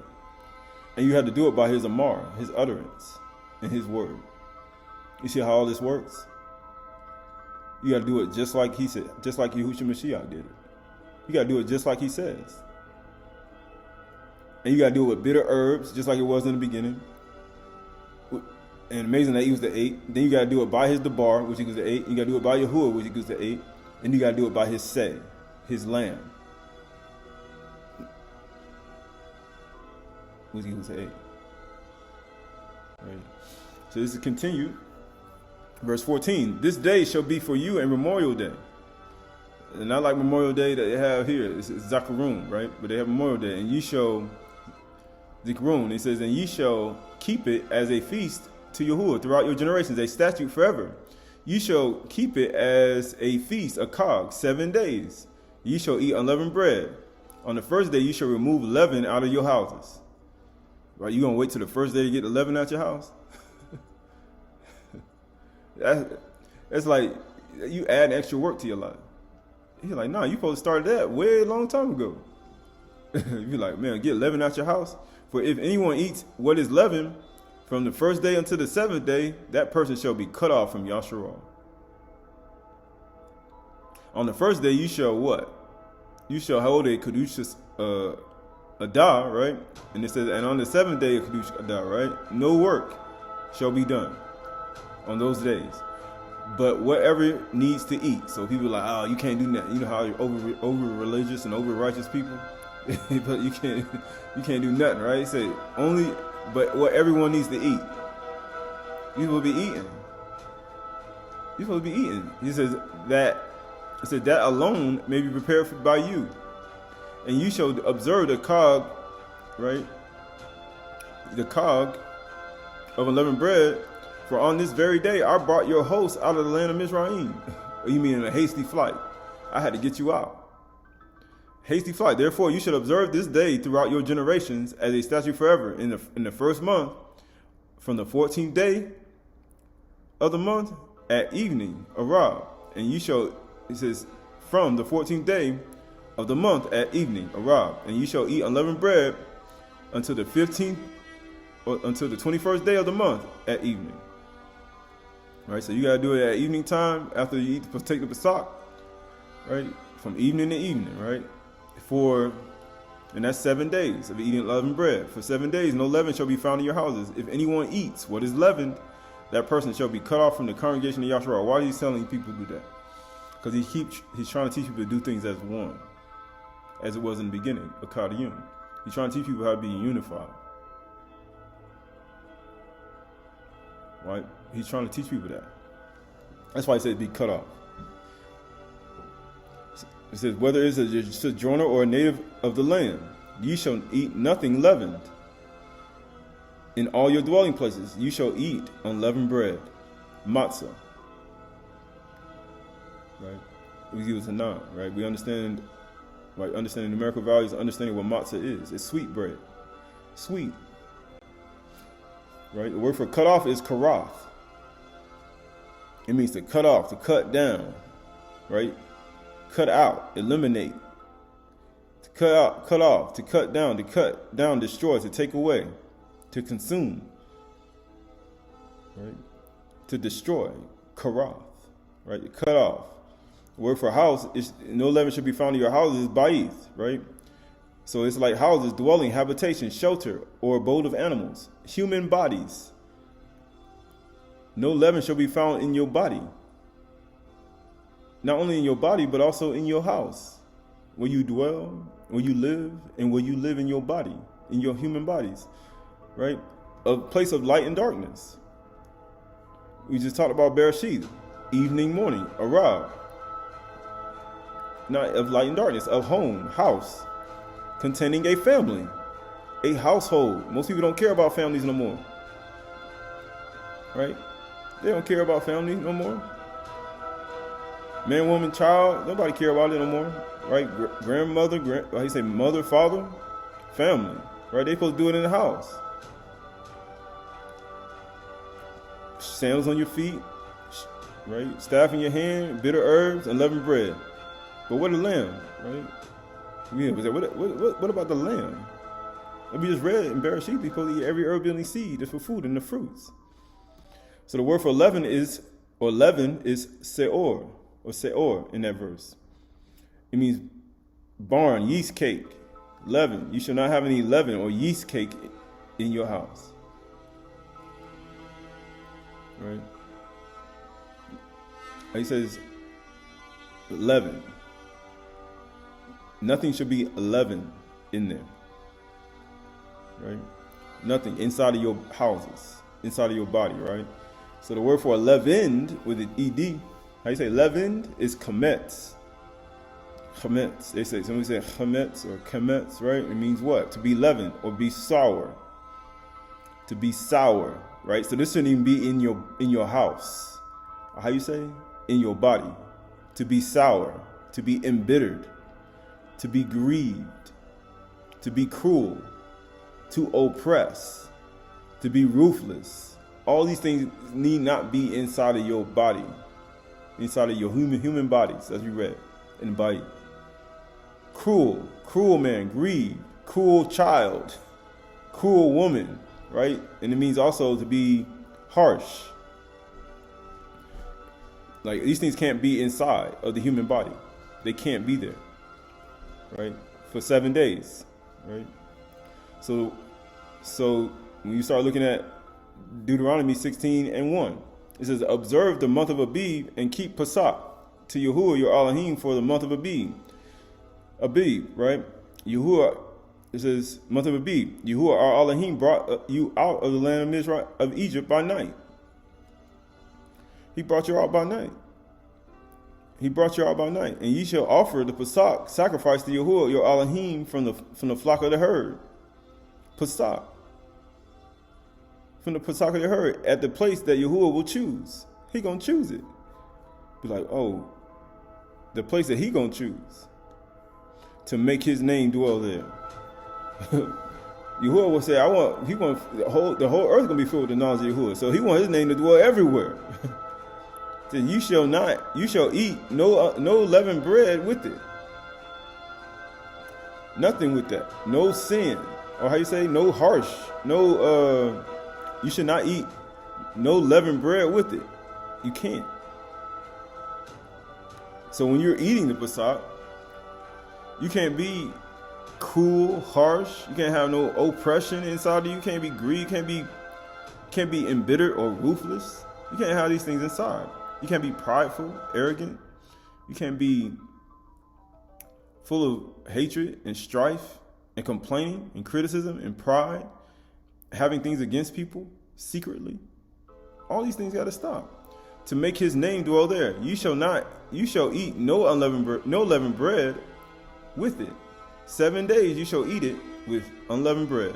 The bread of affliction. The bread of affliction. Right? The bread of affliction. For you came out of the land of Mizraim in haste. Real fast. That all the days of your life you may remember the day when you came out of the land of Mizraim, out of the land of Ham. Out of the land of Ham, right? They say, or the land of Ham. Right? Land of eating ham. Matter of fact, land of Ham, period. Or Ham. Right? I brought you out of that. Right? So the word for Nysan, in the month of Nysan, or Abyd, right? They say Abyd, but some say Nysan, right? It means what? Nikan. It means their flight. Just like we just read about getting on a quick flight. Getting up out of there. Nysan, right? First month. Quick flight. Get up out of there, right? It means Nikan, right? Guess what it says? Or Nysan. They put Nysan. Like not the car company, but they know what they're doing. Nysan, which means you got the Nun, Yod, Samak, and Nun. Samak and Nun. It means what? 410. With fifth letter of alphabet is behold, reveal, light rays, gift, stars, illumination. All these are, he's saying, this is a part of your flight. I got to get you on a quick flight up out of here. In haste. You got to eat it in haste. Right? You got to eat it in haste. Right? In haste. So this is the month of, he said, Abyd. Right? The month of Abyd. You got, it means fresh, young barley ears. He said you got to eat it in the month of Abyd, barley. What do we eat barley with? You're going to need unleavened bread. You're going to need grain. These are all things spring up during the springtime. Green, Abyd, Nysan, right? It means green ears, fresh heads, right? These are all aspects, right? Just like you look at the Nikan, right? It equals to what? It equals to 5, right? Which means behold, revealed, light rays, illumination. When you add up this, what does it equal to? Abyd equals to Aleph, Bith, Yod, and Bayith, which equals to 15, which equals to 6. The sixth letter of the alphabet is nail, tent peg, secured, joined. It means tent peg, secured, and joined. Abyd, or you mean green ears, barley growing, get ready to grow barley. He said, you got to do this in the month of Abyd. You mean the month of the tent peg. He said, you're going to sacrifice the Parach. You're going to have this lamb, but not for future generations. He said, what? This is the month of the tent peg, to be joined, to secure, nail. The month of Abyd, or you mean Nisan. It means to take flight, quick flight. Right? You take it in haste. Right? Get up out of there, right? Real quick. So you got Parach. So word for Parach or Pesach. Parach is Passover, sacrifice, animal, right? So it's Yahuwah's Passover, right? But it's Parach, animal victim. It's an animal, it's a victim. Right? Animals are a victim. Right? Because he gave every herb-yielding seed for food. And he gave every asheb for our akla, right? And for the animals as well. But it's an animal victim. So when you kill an animal, it's a victim in the side of Yahuwah, right? And he says what? Parach equals to what? 80. Right? Pa, Samak, and Koth. We got 80, 60, and 8. You got equals to 148 equals to 13. Equals to 13. Your tuma, integrity. How you say? Your innocence. So this is an innocent, how you say? Lamb. Your say. This is an innocent say that's getting ready, how you say? Being a victim.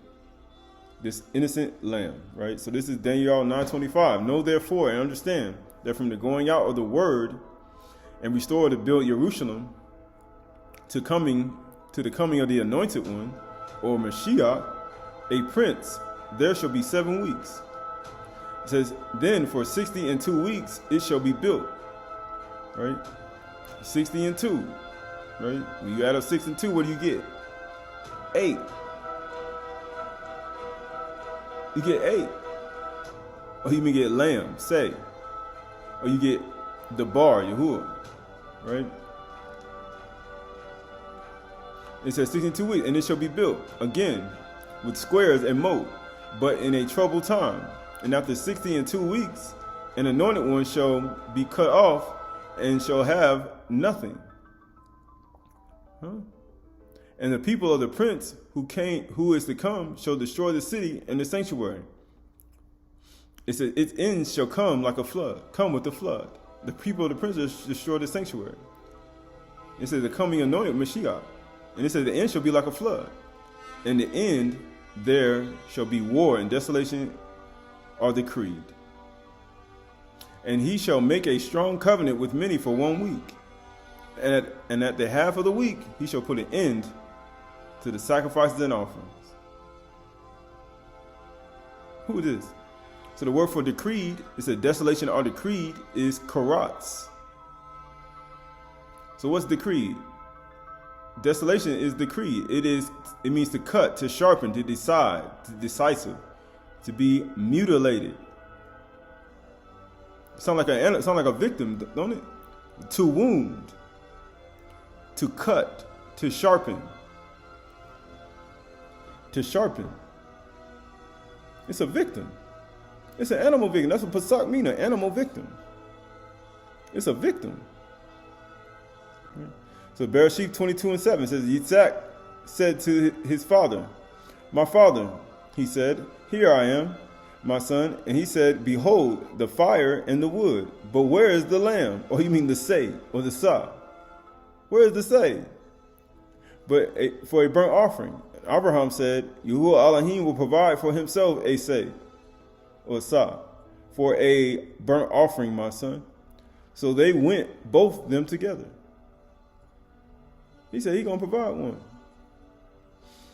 So Yukonon 129 says the next day, because you know that's a victim. He said he's going to provide a sacrifice. That's a victim. That's a say. Says the next day he saw Yahusha coming toward him and said, behold the Lamb, the say of Yahuwah, who takes away the sin of the world. This is he of whom I said, after me comes a man who ranks before me, because he was before me. I myself did not know him, but for this purpose I came immersing with water, that he might be revealed to Yasharal. And Yukonon bore witness. I saw the Ruach descend from Shamayim like a dove, and it remained on him.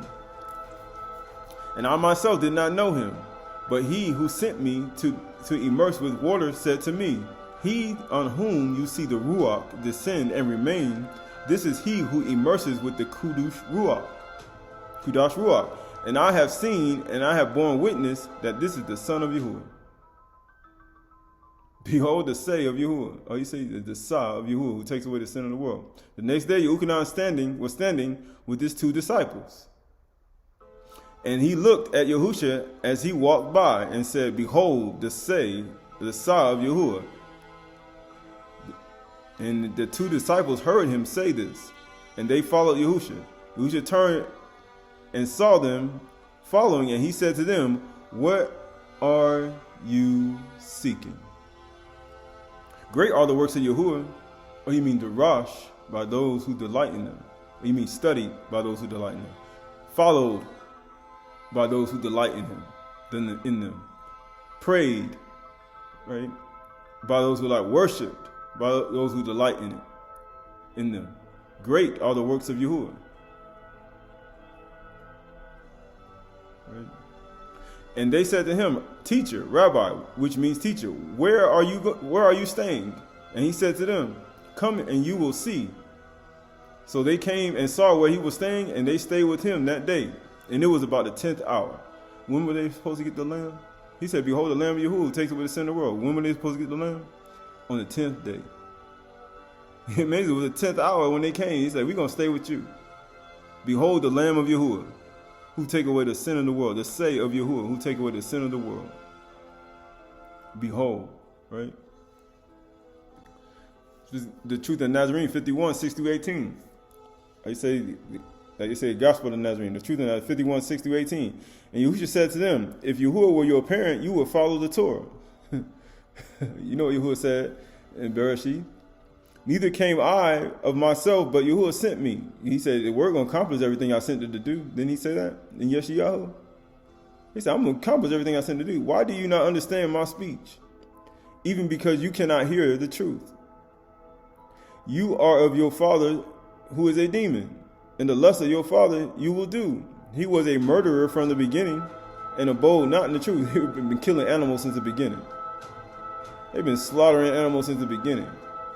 He does not abide in the truth, because there is no truth in him. When he speaks a lie, he speaks of his own. He speaks it of his own. For he is a liar and the father of it. And because I tell you the truth, you do not believe it not. You don't even believe it. As Mashah lifted up the serpent in the wilderness, so must the son of Yahuwah, man, be lifted up. That whosoever sees, believing, should not perish, but have everlasting life. Eternal life. Which of you convicts me of sin? And if I say the truth, why do you not believe me? They ain't gonna believe. He that is of Yahuwah hears Yahuwah's words. Hears his words. You therefore hear them not, because you are not of Yahuwah. That's why you can't understand what I'm saying. How you say Shema? Verse 11 says, Then they answered and said to him, Say we not well that you are a Samaritan and have a demon? Yahushua answered, I have not a demon, but I honor Yahuwah, and you dishonor me. And I seek not my own kabod, but the kabod of Yahuwah, which manifests in the Torah. This alone judges. And certain of the elders and scribes from the temple came to him, saying, Why do your disciples teach men that it is unlawful to eat flesh of beasts? What disciples teach that? Right? Though they be offered in the sacrifice as Mashah ordained.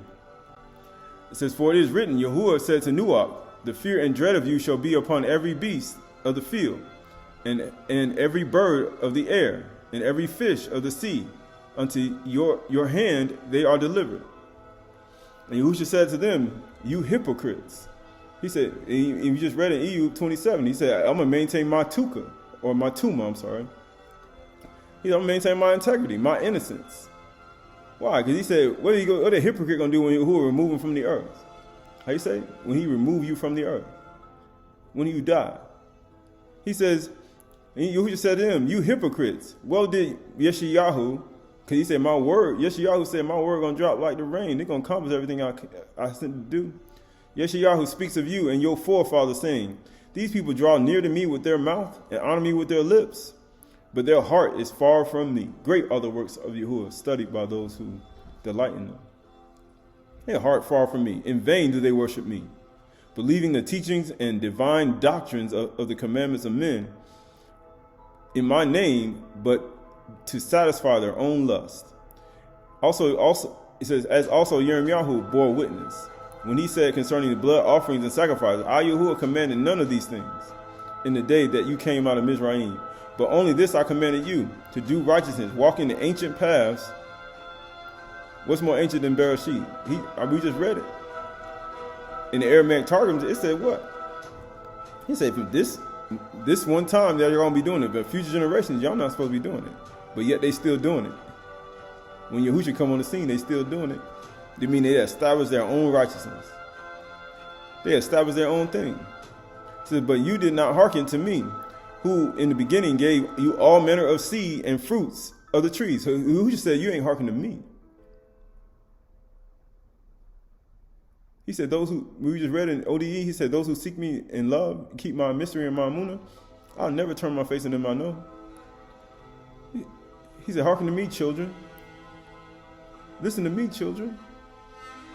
Children of the promise, the Amar, the word utter.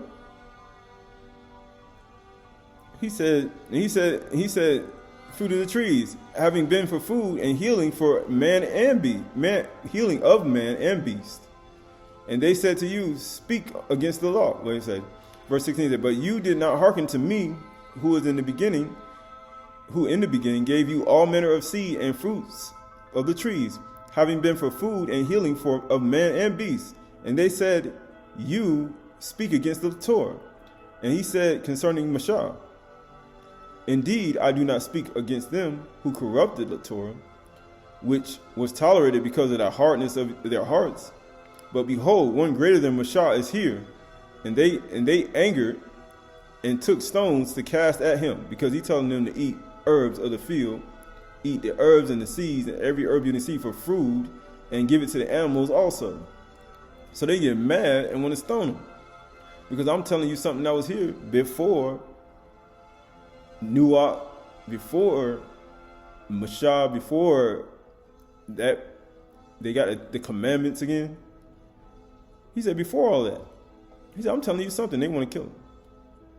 And Yahusha passed through their midst and was hidden from their violence. You mean their unjust gain? Because you know why they wanted to stone them? Because they were selling them animals. They were selling them lambs. They were selling them turtle. They were messing up their money. Because they violence, their unjust gain. They're messing up their financial status. That's the only reason people want to kill you. Like, what are they going to kill you for? In this world today, they only kill you for 1, 2, 3 things. Either money or a woman or a relationship. That's the only reason people are going to do it. Nobody going to do anything else outside of that. It's either money or relationship. One of the two.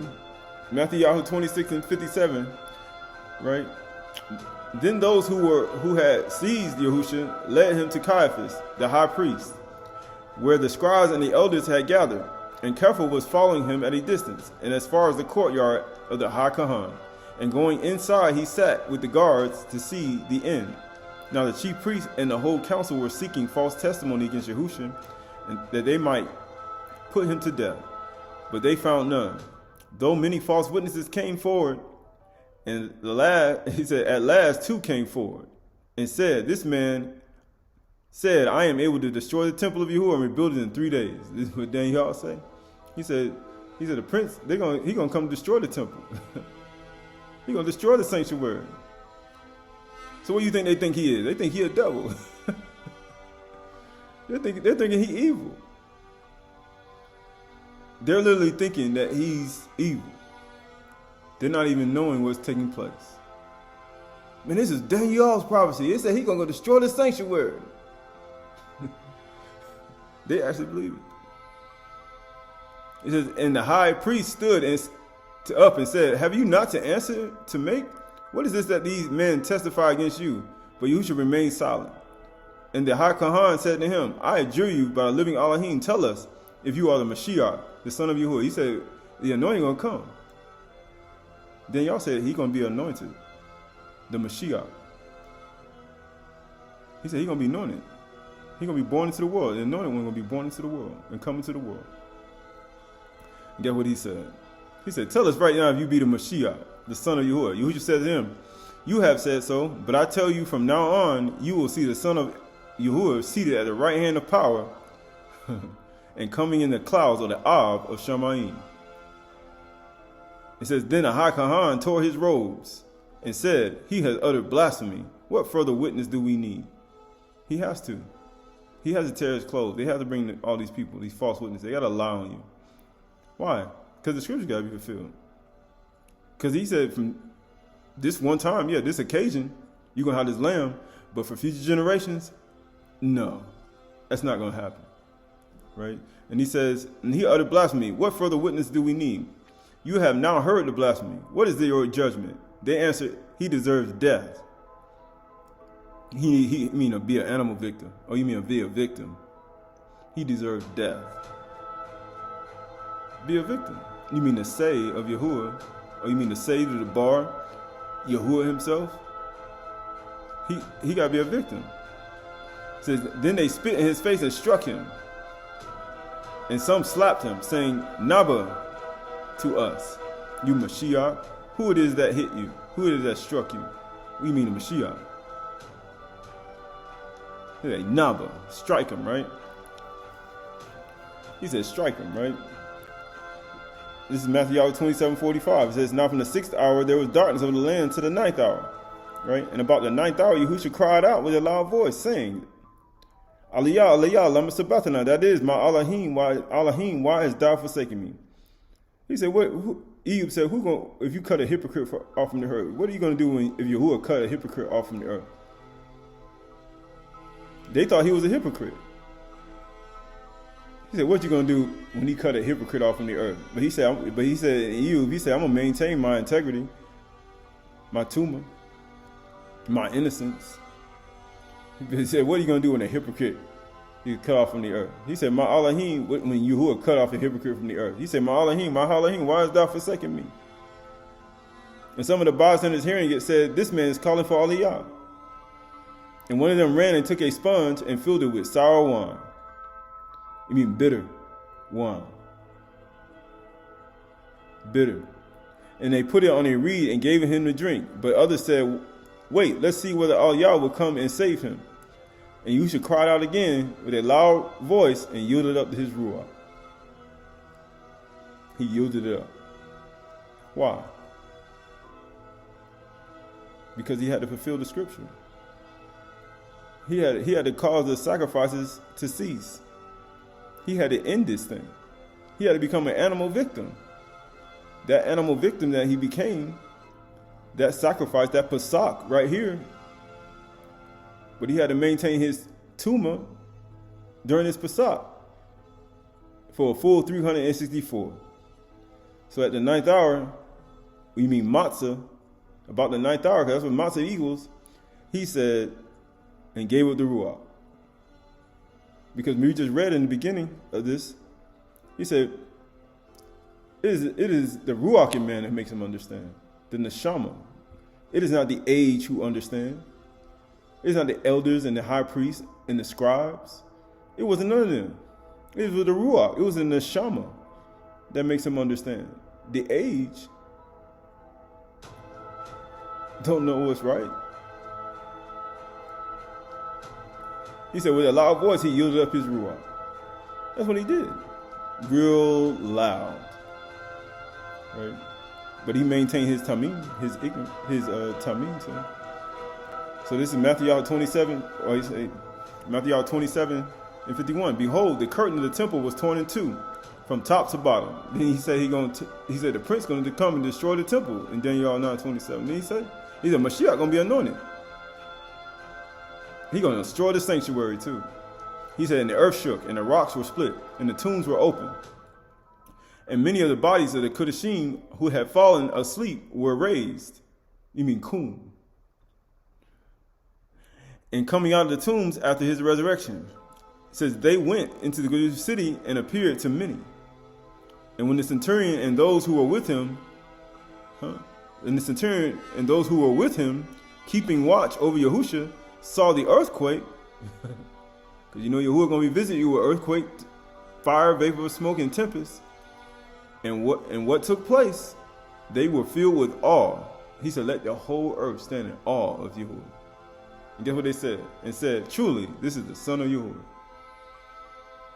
This was him. This was that animal victim. Behold, the Lamb of Yahuwah, the Say of Yahuwah, who take away the sin of the world. Right? And it says, Yukonah 19:34, it says, but one of the soldiers pierced him in his side with a spear. And at once came out blood and water. He said it's going to end with a flood. Then y'all said it's going to end with a flood. Yeah, he ended it. He was the animal victim. He said it's going to end with a flood. It says, and he who saw it bore witness, and his testimony is true. And he knows that he is telling the truth, that you also may believe. For those things took place that the scripture might be fulfilled, not one of his bones will be broken. Oh, you mean the lamb had to be intact? Remember, it had to be roasted with his legs and head and everything?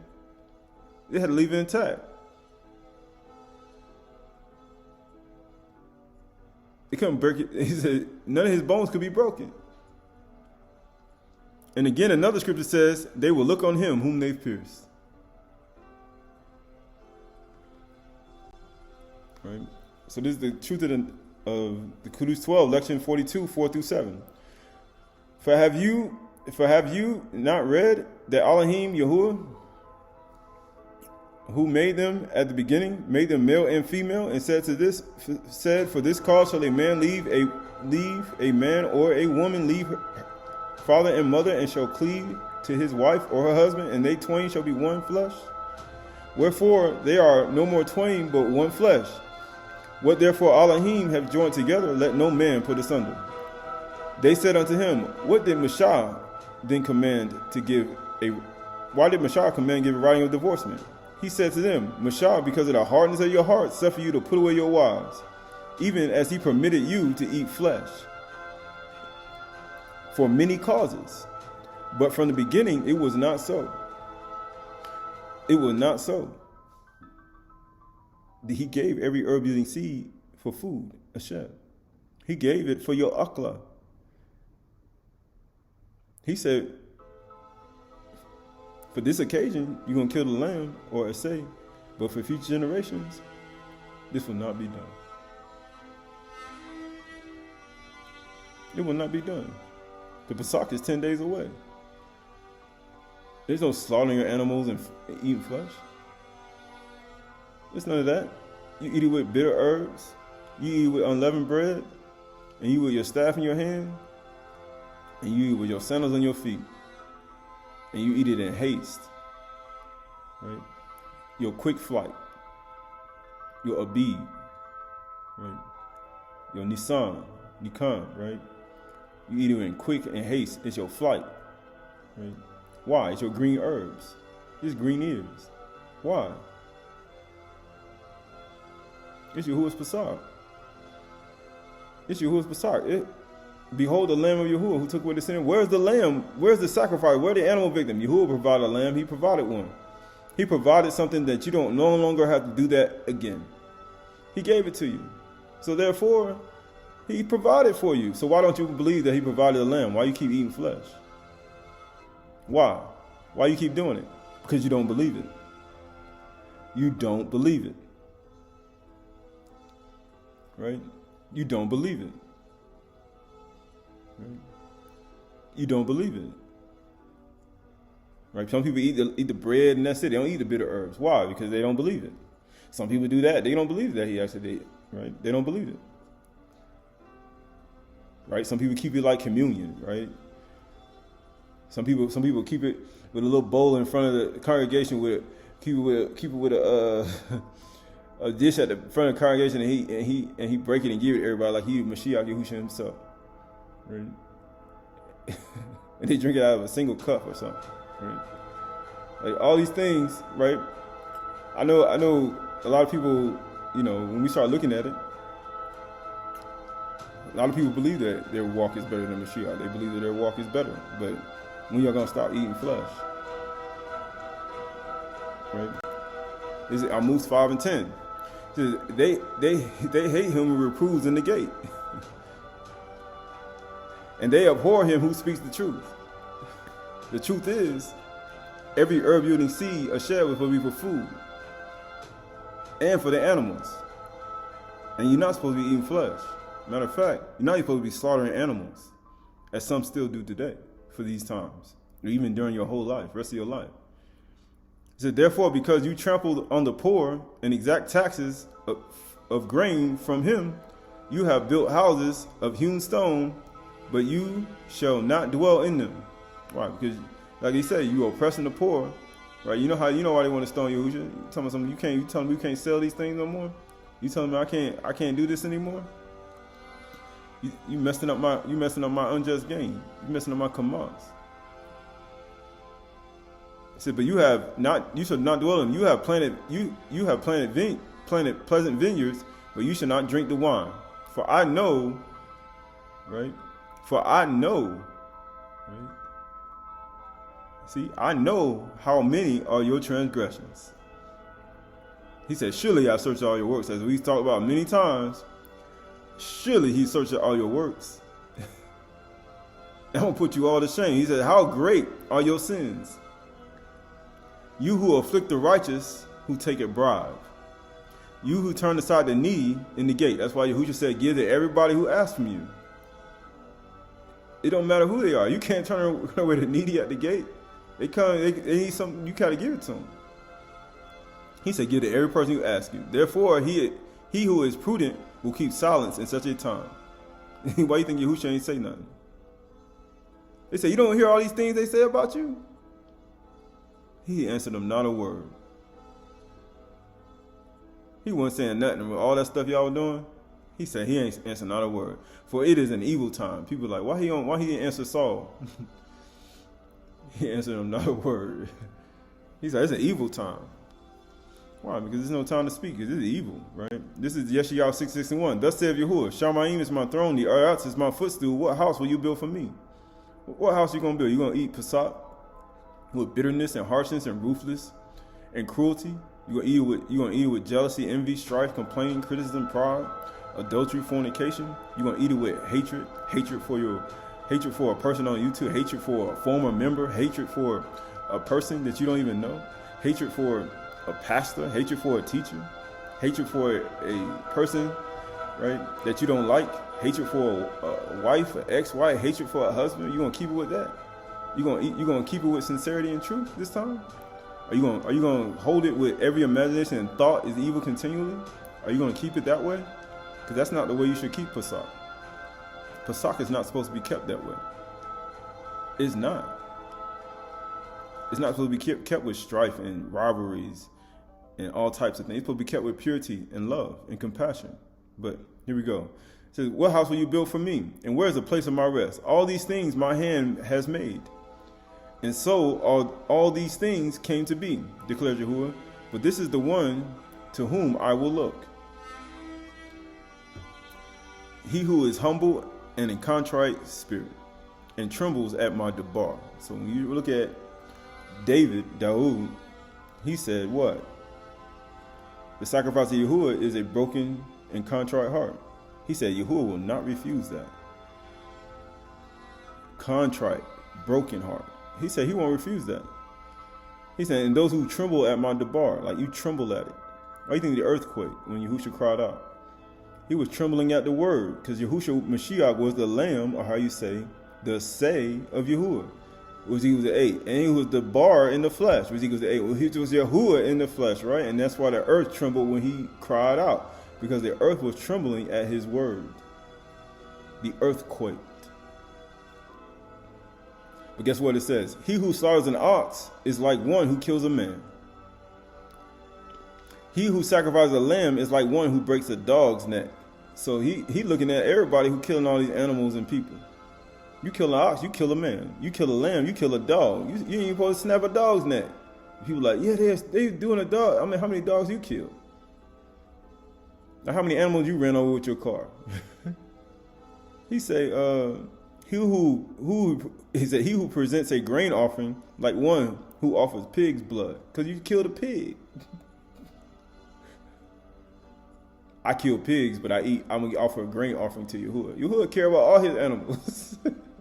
I'm gonna offer some barley and wheat and some bread on the shulchan, right? I'm gonna offer some bread on the shulchan, right, on the table of Yahuwah. But yeah, I kill pigs. I kill his animals. Those things for unclean spirits to jump in. You're supposed to be doing that. He say, he who makes a memorial offering of frankincense is like one who blesses an idol. Right? These are all things, right? These have chosen their own ways, and their souls delight in their abominations, right? Yahuwah don't like any of these things, right? I also will choose harsh treatment for them and bring their fears upon them, because when I called, no one answered. You're somebody calling on the phone, they don't answer the phone. He said, when I called and answered, when I spoke, they did not listen. But they did what was evil in my eyes, and chose that in which I did not delight. He would say, if I was hungry, I wouldn't tell you. I own the cattle on 1,000 hills. I know all the birds and the fowls by name. He said, I ain't gonna tell you. This is Nazarene, Acts of the Shalakim, how demons get power over men.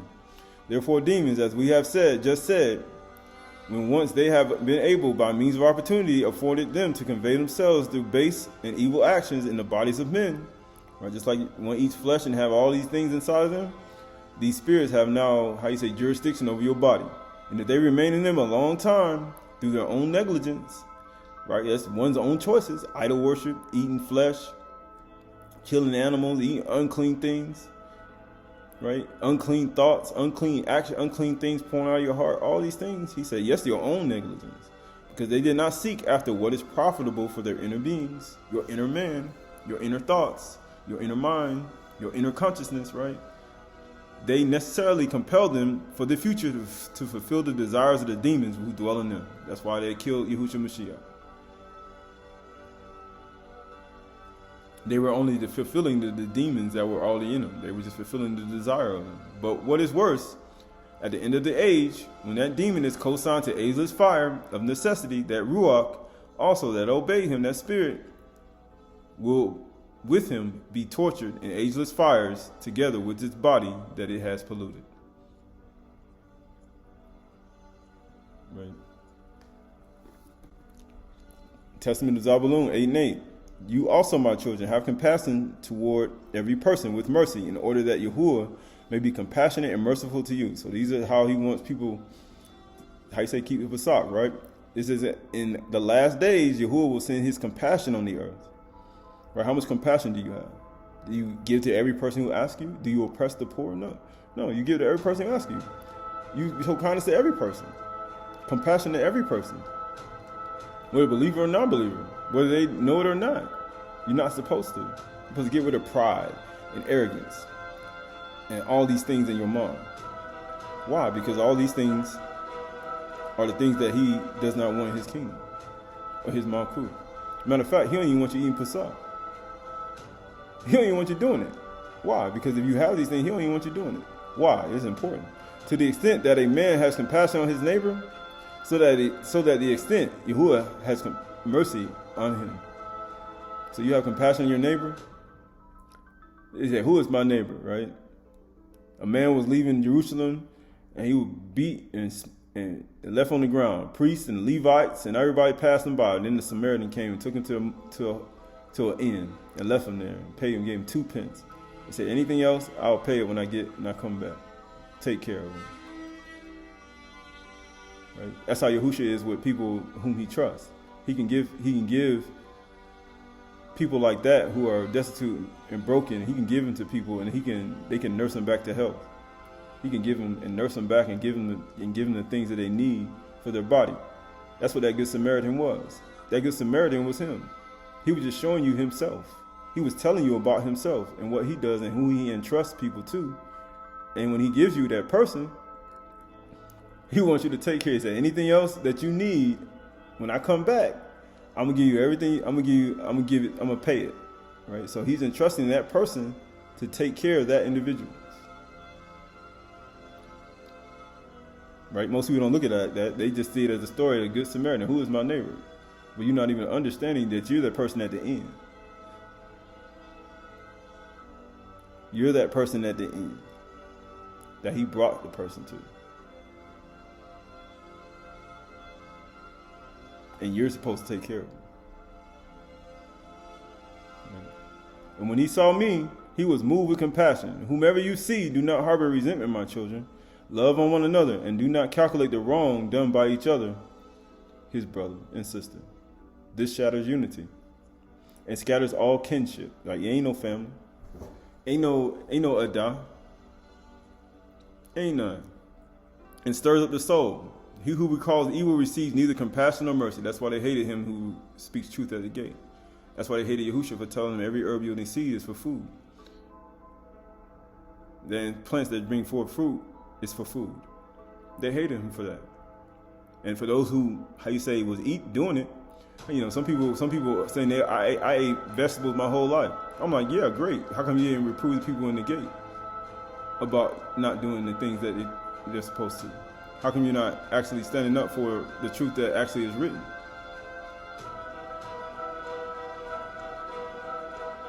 Right? He who recalls evil receives neither compassion nor mercy. So this is Colossians 3 and 5. Put to death, therefore, what is earthly in you. Why? Because you can't keep a sock like this. Any of these things, you can't, like, it's a two-way street, right? You can't do it. And he says, because you can keep a sock. A lot of people keep Passover and Pesach, but they have these: sexual immorality, impurity, passions, evil desires, covetousness, man, which is idolatry. On the account of these, the wrath of Yahuwah is coming. In these you too once walked, when you were living in them. But now you must put them all away. Anger. You got to put them all away. Anger, wrath, malice, slander, and obscene talk from your mouth. Right? You even got to apologize to the people that you did obscene talk in your mouth to, or slander to, or malice to, or wrath. Right? Or even anger that you actually exemplified to somebody else. You got to apologize to the person that you did that to. And the wrath and the seeds that you sown for almost 10 years. Some people did it for, I remember I was a part of a place, they did it for almost 10, 15 years of their ministry. All they did was slander and do wrath and anger. All they did was sow that. All they did was sow all these things. They sowed it in not only in the people, but also in the other people. Man, it was all types of stuff. Do not lie one to another. You know how much lying people have done? You can't do that. That's of Satan. We talked about in Kazab, right? That works together with Satan. Lying. Seeing that you have put off the old self, you got to put off the old self. Some people jump up, how you say, I'm going to start doing a ministry, and then you ain't put off your old self. And then guess what happens? Then you create damage. You damage people. You damage families. You damage their minds. You damage their thoughts. You damage how they think about us. You damage everything. And then guess what happens? With its practices, because you practiced it. He says, great are the works of Yahuwah, studied by all, Darash, by all those who delight in them. Why? You practice it. That's what Darash means, practice. Right? It's worship. Right? You have to study the works of Yahuwah. You got worshipped. Right? Prayer.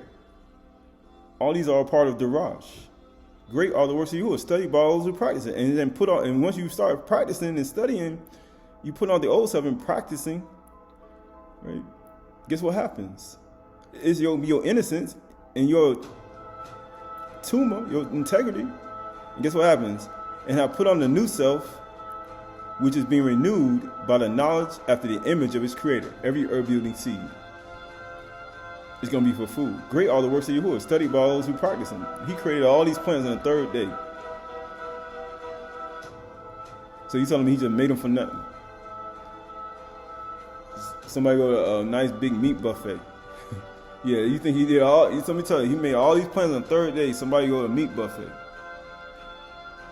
and turn you into a Nephilim. Yeah, exactly. That makes a lot of sense, right? And he says, seeing that you have put off the old self with its practice and put on a new self, which is being renewed in the knowledge after the image of its creator. Here, there is no Greek or Yehudi, circumcised or uncircumcised. Why? Because you're after the image of his creator. Because before these titles even came into existence, it was only one.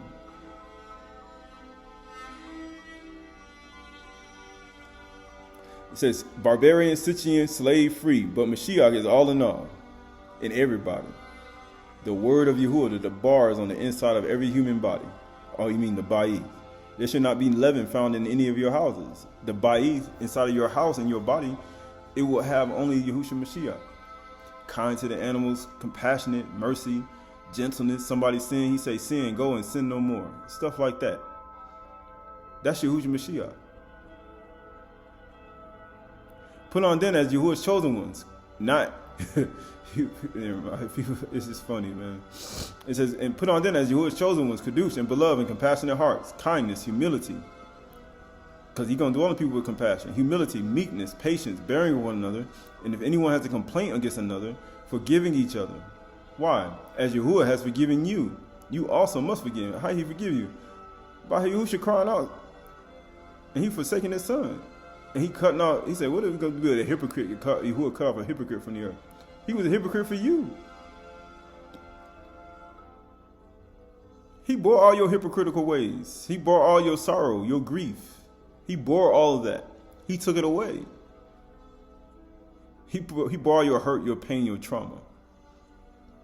He bore all of the hurt and pain and trauma, right, of slavery and all these things that people, he bore all of that. He took that away. All the pain and trauma and all the things that one has suffered all their life. He put that on himself. So why don't you cast all your cares upon him? Because that's what he did. People say, I believe on his name. Okay, then why he say, cast all your cares on him? All the things that because of all the things that he did that. Forgiving each other as Yahuwah is forgiving you. And above all these, put on love, because that's what Yahuwah said. Those who seek me in love, those who love. He said, I'll never turn my face to them I know. Those who compassionate and seek me in love, I'll never turn my face to them I know. Which binds everything together in perfectness, right? And let the shalom, peace of Mashiach, rule in your hearts, your mind, to which indeed you were called into one body, Akkad Yum. Akkad Yum. Akkad Yum, 13, right? And be thankful. Let the word of Mashiach dwell in you richly. Great are the works of Yahuwah, studied by all those who delight in them. You got to let it dwell in you richly. Darash. You got to pray, right? Worship. Study. Practice. I got to practice giving to every person who asks me? Yeah. How you going to do that? Go out in the world and just walk around and live life? You talking about every person? Righteous? Yeah. Especially those who are righteous. Do good to all men. Especially. What part of that? People say, oh, no. No, to everybody. And it says what? Dwell you richly, teaching and admonishing one another in all wisdom. Singing psalms, hymns, and spiritual songs, which with thankfulness in your hearts to Yahuwah. And whatsoever you do in word or deed, so it doesn't matter what word or deed, whether believer or non-believer, you out in the world doing whatever you do in word or deed, do everything. Do everything. Do everything. Do everything in the name of the Adon, Master Yahusha, giving thanks to Yahuwah, the Father, Ab, through him, in everything. Right? That includes everything you do. Right? Dead Sea Scrolls, column V, 4Q257. These are the paths in the world to enlighten the hearts and the sons and daughters. Straighten out in front of him all the paths of true justice, establishing his hearts respect for the precepts of Yahuwah in the ruach of meekness, of patience and generous compassion, eternal goodness, intelligence, understanding, potent wisdom, which trusts in all the deeds of Yahuwah. So great are the works of Yahuwah, studied by those who delight in him, Darash, and depends on his abundant mercy, a ruach of knowledge in all the plans of action, of enthusiasm, of the decrees of justice, of Kudash plans, with firm purpose of generous compassion, with all the sons of truth, all of magnificent purity, which detests all unclean idols. He that offered frankincense like one offered incense to an idol, right? He says, declares all unclean idols, of careful behavior and wisdom concerning every single thing you do, of concealment concerning the truth of the mysteries of the knowledge. These are the foundations of the spirits of the sons of truth in the world, and the reward of those who walk in it, Qahalath, will be healing, Rapha, plentiful peace, Shalom, long life, Aydahchay, right? Fruitful offspring, Rabbah, right? Offspring with everlasting blessing, Parach, eternal enjoyment, Simcha, with endless life, and a crown, Kala, of Kabod, with majestic raiment in eternal light.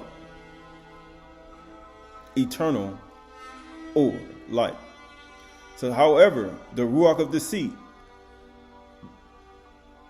these don't need to be in you, even practice, not only just during Parach, but throughout a whole 364-day cycle. Tuma, integrity, right? For 360, greed, sluggishness in the service of justice, wickedness, falsehood, pride, haughtiness of heart, dishonesty,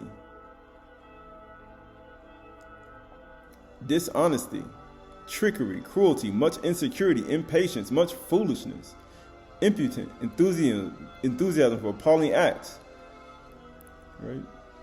In all the ages of the generations, they shall spend in bitter weeping and harsh evils, in the abyss of the darkness, until their destruction, and until there be destruction without there being a remnant or a survivor in them. Right? All these are aspects of things that one should not do and that one should not practice. Right? So this is truth of the Qahalath 12, Lection 38. And some of the disciples came and told him of a certain Egyptian, a son of Balaam, a worthless man, who taught that it was lawful to torment animals. You may put a bunch of animal victims, every household, right? That's what, amazingly, here in Mizraim, right? That's what we did in Mizraim. That's why every man take a lamb. Only for this one occasion, though. But for a few generations, no. And it says, who taught that it was lawful to torment animals if their suffering brought any profit to men. And Yahushua said unto them, verily I say unto you, they who partake of the benefits which are gotten by wrongdoing one of Elohim's creatures cannot be righteous. He said, he that practices righteousness is righteous. Nor can they touch Kadosh things or teach the mysteries of the kingdom, whose hands are stained with blood and whose mouths are defiled with flesh. All Yahuwah giveth the grains and the fruits of the earth for food and for righteous man. Truly, there is no lawful substance for the body. 1 Corinthians 4 and 6, your boasting is not good. Do you not know a little leaven leavens the whole lump? Right? You're not fully eating leaven coming up in about 10 days. Cleanse out the old leaven that you may be a new lump. Right? So you look at your body, your human body, you look at the leaven that you have. Because you know when you eat bread, it leaves crumbs. And sometimes the crumbs get out in the corner of your house. Then you got to go in and get the corners out. Right? You say, check the corners. You missed this spot, right? As really, it says, new lump, as you really are unleavened, matzah. You really are matzah. You mean bread that don't rise. Or you mean your leaven don't rise. Just like you have leaven inside your house, you are unleavened, like matzah, and that bread don't rise. Or you see that greed, that envy, that jealousy, that hatred, that strife, that don't rise inside of you. Why? Because it's not mixed with it. So when you make your bread, on your shulchan, on your table, you offer to Yahuwah, it's not mixed with leaven. Because he don't want no leavened bread right now. Like when you go offer it, you want unleavened bread. Right? So it's not mixed inside. For Mashiach Yahushua, our Pesach lamb, has been sacrificed. We just read about it. For this one occasion, yeah, when he came out of Mizraim, but for a few generations, no. We just read about it. He called the sacrifice of oblation to see. He ended it in the flood. That's why they pierced him in the side. He gave you every herb yielding seed in the beginning for food. Right. It says, our Pesach lamb has been sacrificed. Let us therefore celebrate the festival. You mean, when we celebrated, when we talked about the fourth day, he said what? He's going to make it for what? Days, yamim, right? Years, shana, muads, solstices, times, seasons. All these are all aspects for the festival days and counting toward the festival days. These are, how you say, according to the first day of spring, according to the fourth day of creation when it started. 13 days from that day that we started that up until now. That was 10 days left for a full 364-day cycle. Guess what he says? Let us celebrate the festival, not with the old leaven, the leaven of malice, ra. These are every imagination and thought is evil continually. Don't keep Pesach, the festival, with that. We talked about it so many times. Every imagination, thought, every memory, purpose, plan, plot. I got a plot, purpose, plan, right? To undermine. I got a plot, plan, and purpose to discredit. I got a plot, plan, and purpose to make someone look like they're a certain way when they're not. I got a plot, plan, and purpose to purposely try to make someone angry because they've been quiet and meek and lowly for their whole life. I'm going to push their buttons to make them get out of character. That's called Ra. It's evil. Let us therefore celebrate the festival, not with the old leaven, the leaven of malice and evil, but with the unleavened bread of sincerity and truth. Because if Abba seeks such to worship him, such, he seeks a people, an Aydah that will do that. But it says, but with the bread, unleavened bread of sincerity and truth. Because you are unleavened. And you're supposed to stay unleavened. Sincerity and truth. You're supposed to stay unleavened for the whole year.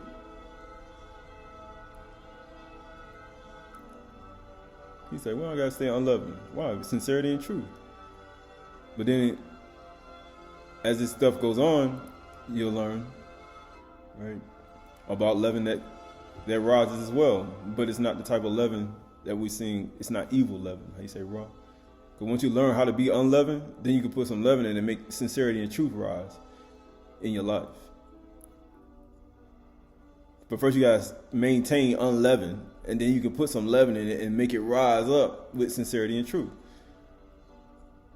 But you gotta learn how to maintain sincerity and truth first before you can put leaven in that and then make that junk rise. If you don't want to mix that, have leavened bread, and you got hatred, jealousy, and then you put leaven in it and then make it rise, and then that hatred and jealousy at the top of the bread,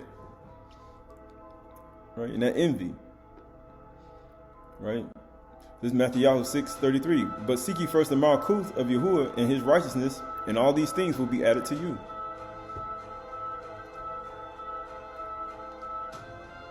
Great are the works of Yahuwah, studied by those, or you mean Darash, by those who delight in them, who practice them, who pray and worship and study.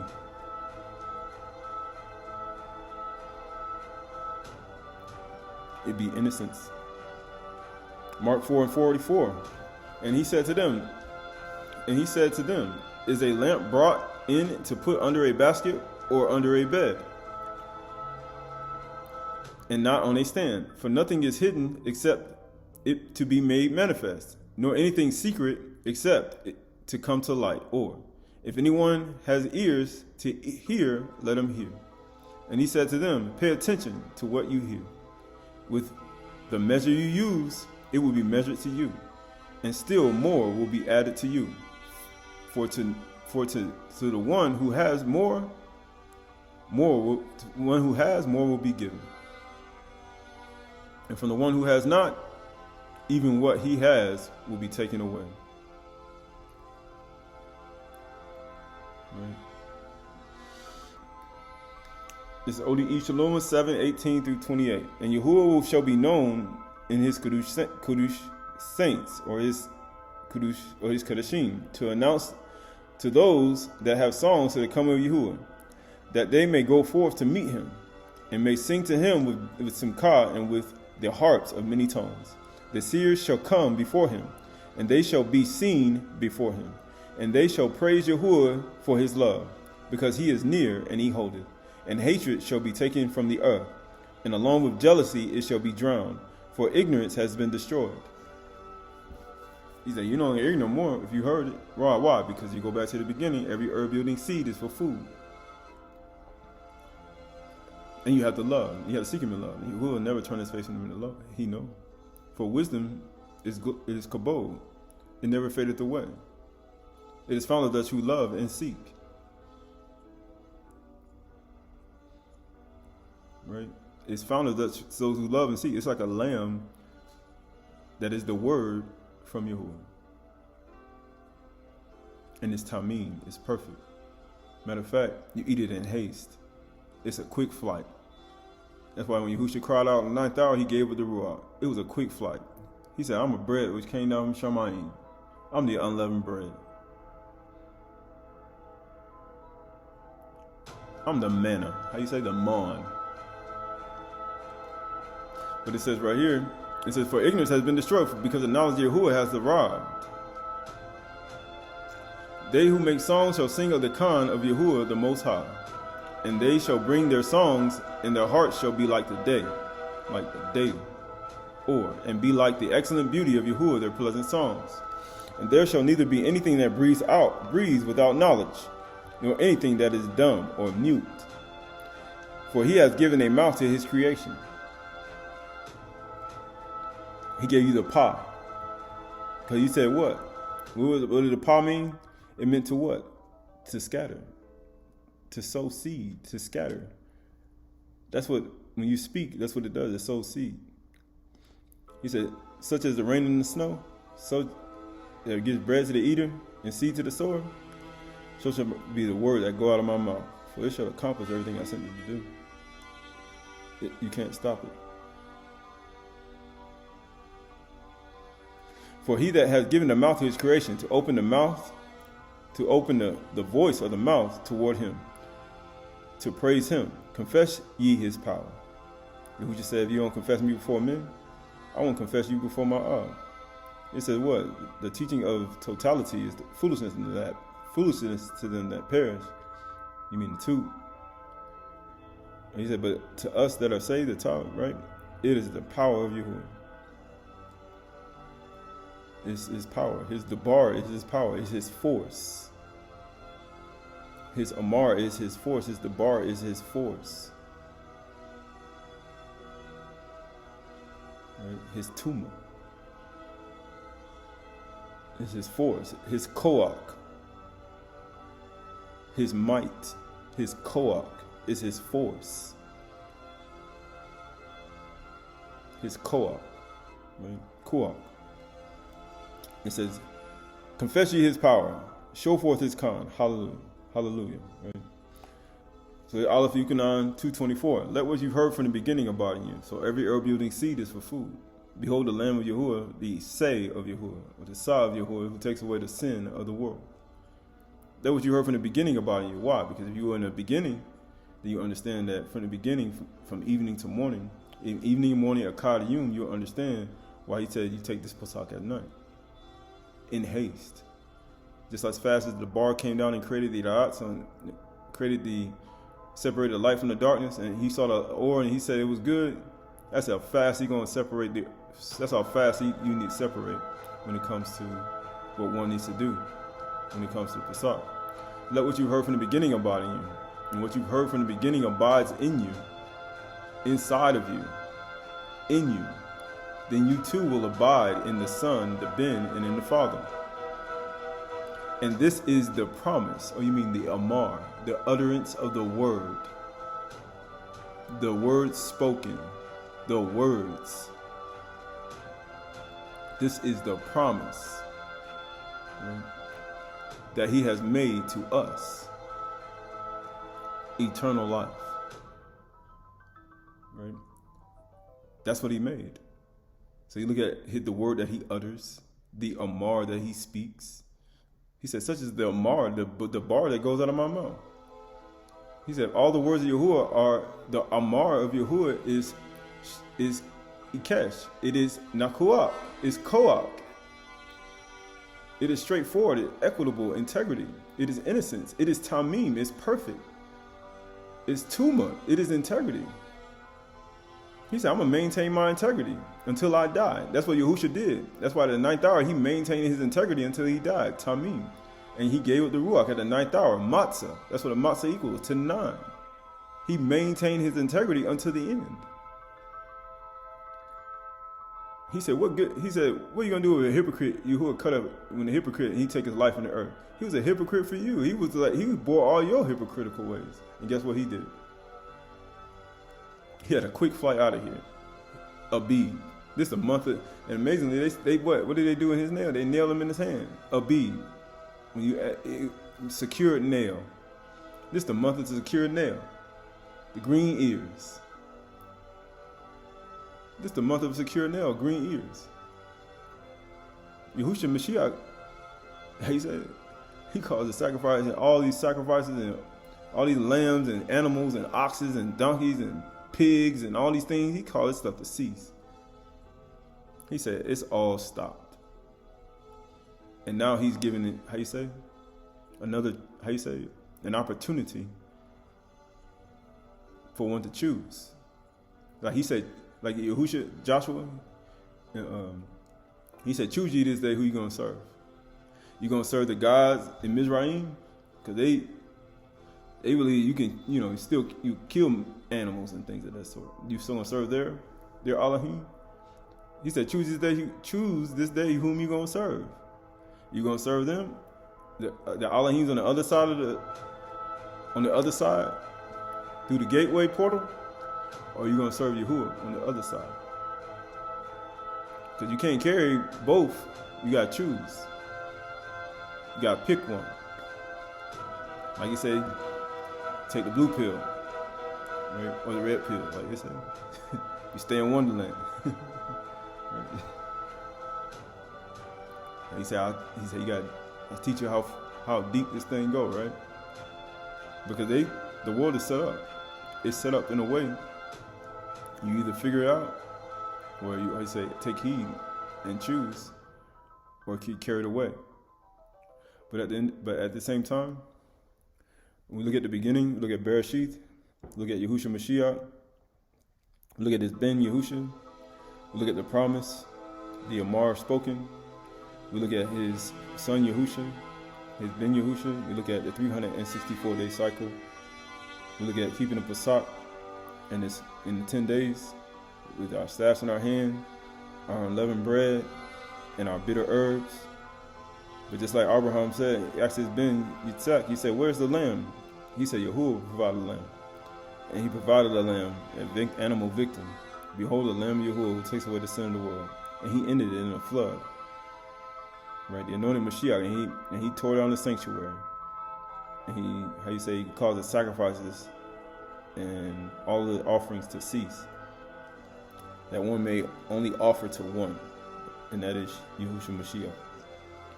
For he has given, a mouth to his creation to show forth his power, his, koach, his force in the earth. Through his utterance, through his word, through the words that's spoken, and through the knowledge of Yahushua Mashiach. So this Yom, on this day of rest, this Shabbat, right, according to a 364-day cycle, according to the 4 seasons, according to the 7 celestial circles, according to the celestial chariots carried by the Malachim, according to the 4 winds of the 4 corners of the earth, we acknowledge the one Yahuwah who made all things, and we give praise and honor to the one who allows the rain and the snow to produce seed for the sower and bread to the eater, and who sent his Ben Yahushua, the Say of Yahuwah, the Say of Yahuwah, the Say Yahuwah, right, who takes away the Kata or the Kata'ah from the world. For every herb-yielding seed is for food, that bears fruit is for food and for the animals. For as it was in the beginning, so shall it be in the end. In this present day, to those who choose, this Yom, today is the day of salvation. Today is the day of freedom. But also today is the day of warning. Today is the day of warning. For the meek shall inherit the earth. The meek shall inherit the earth.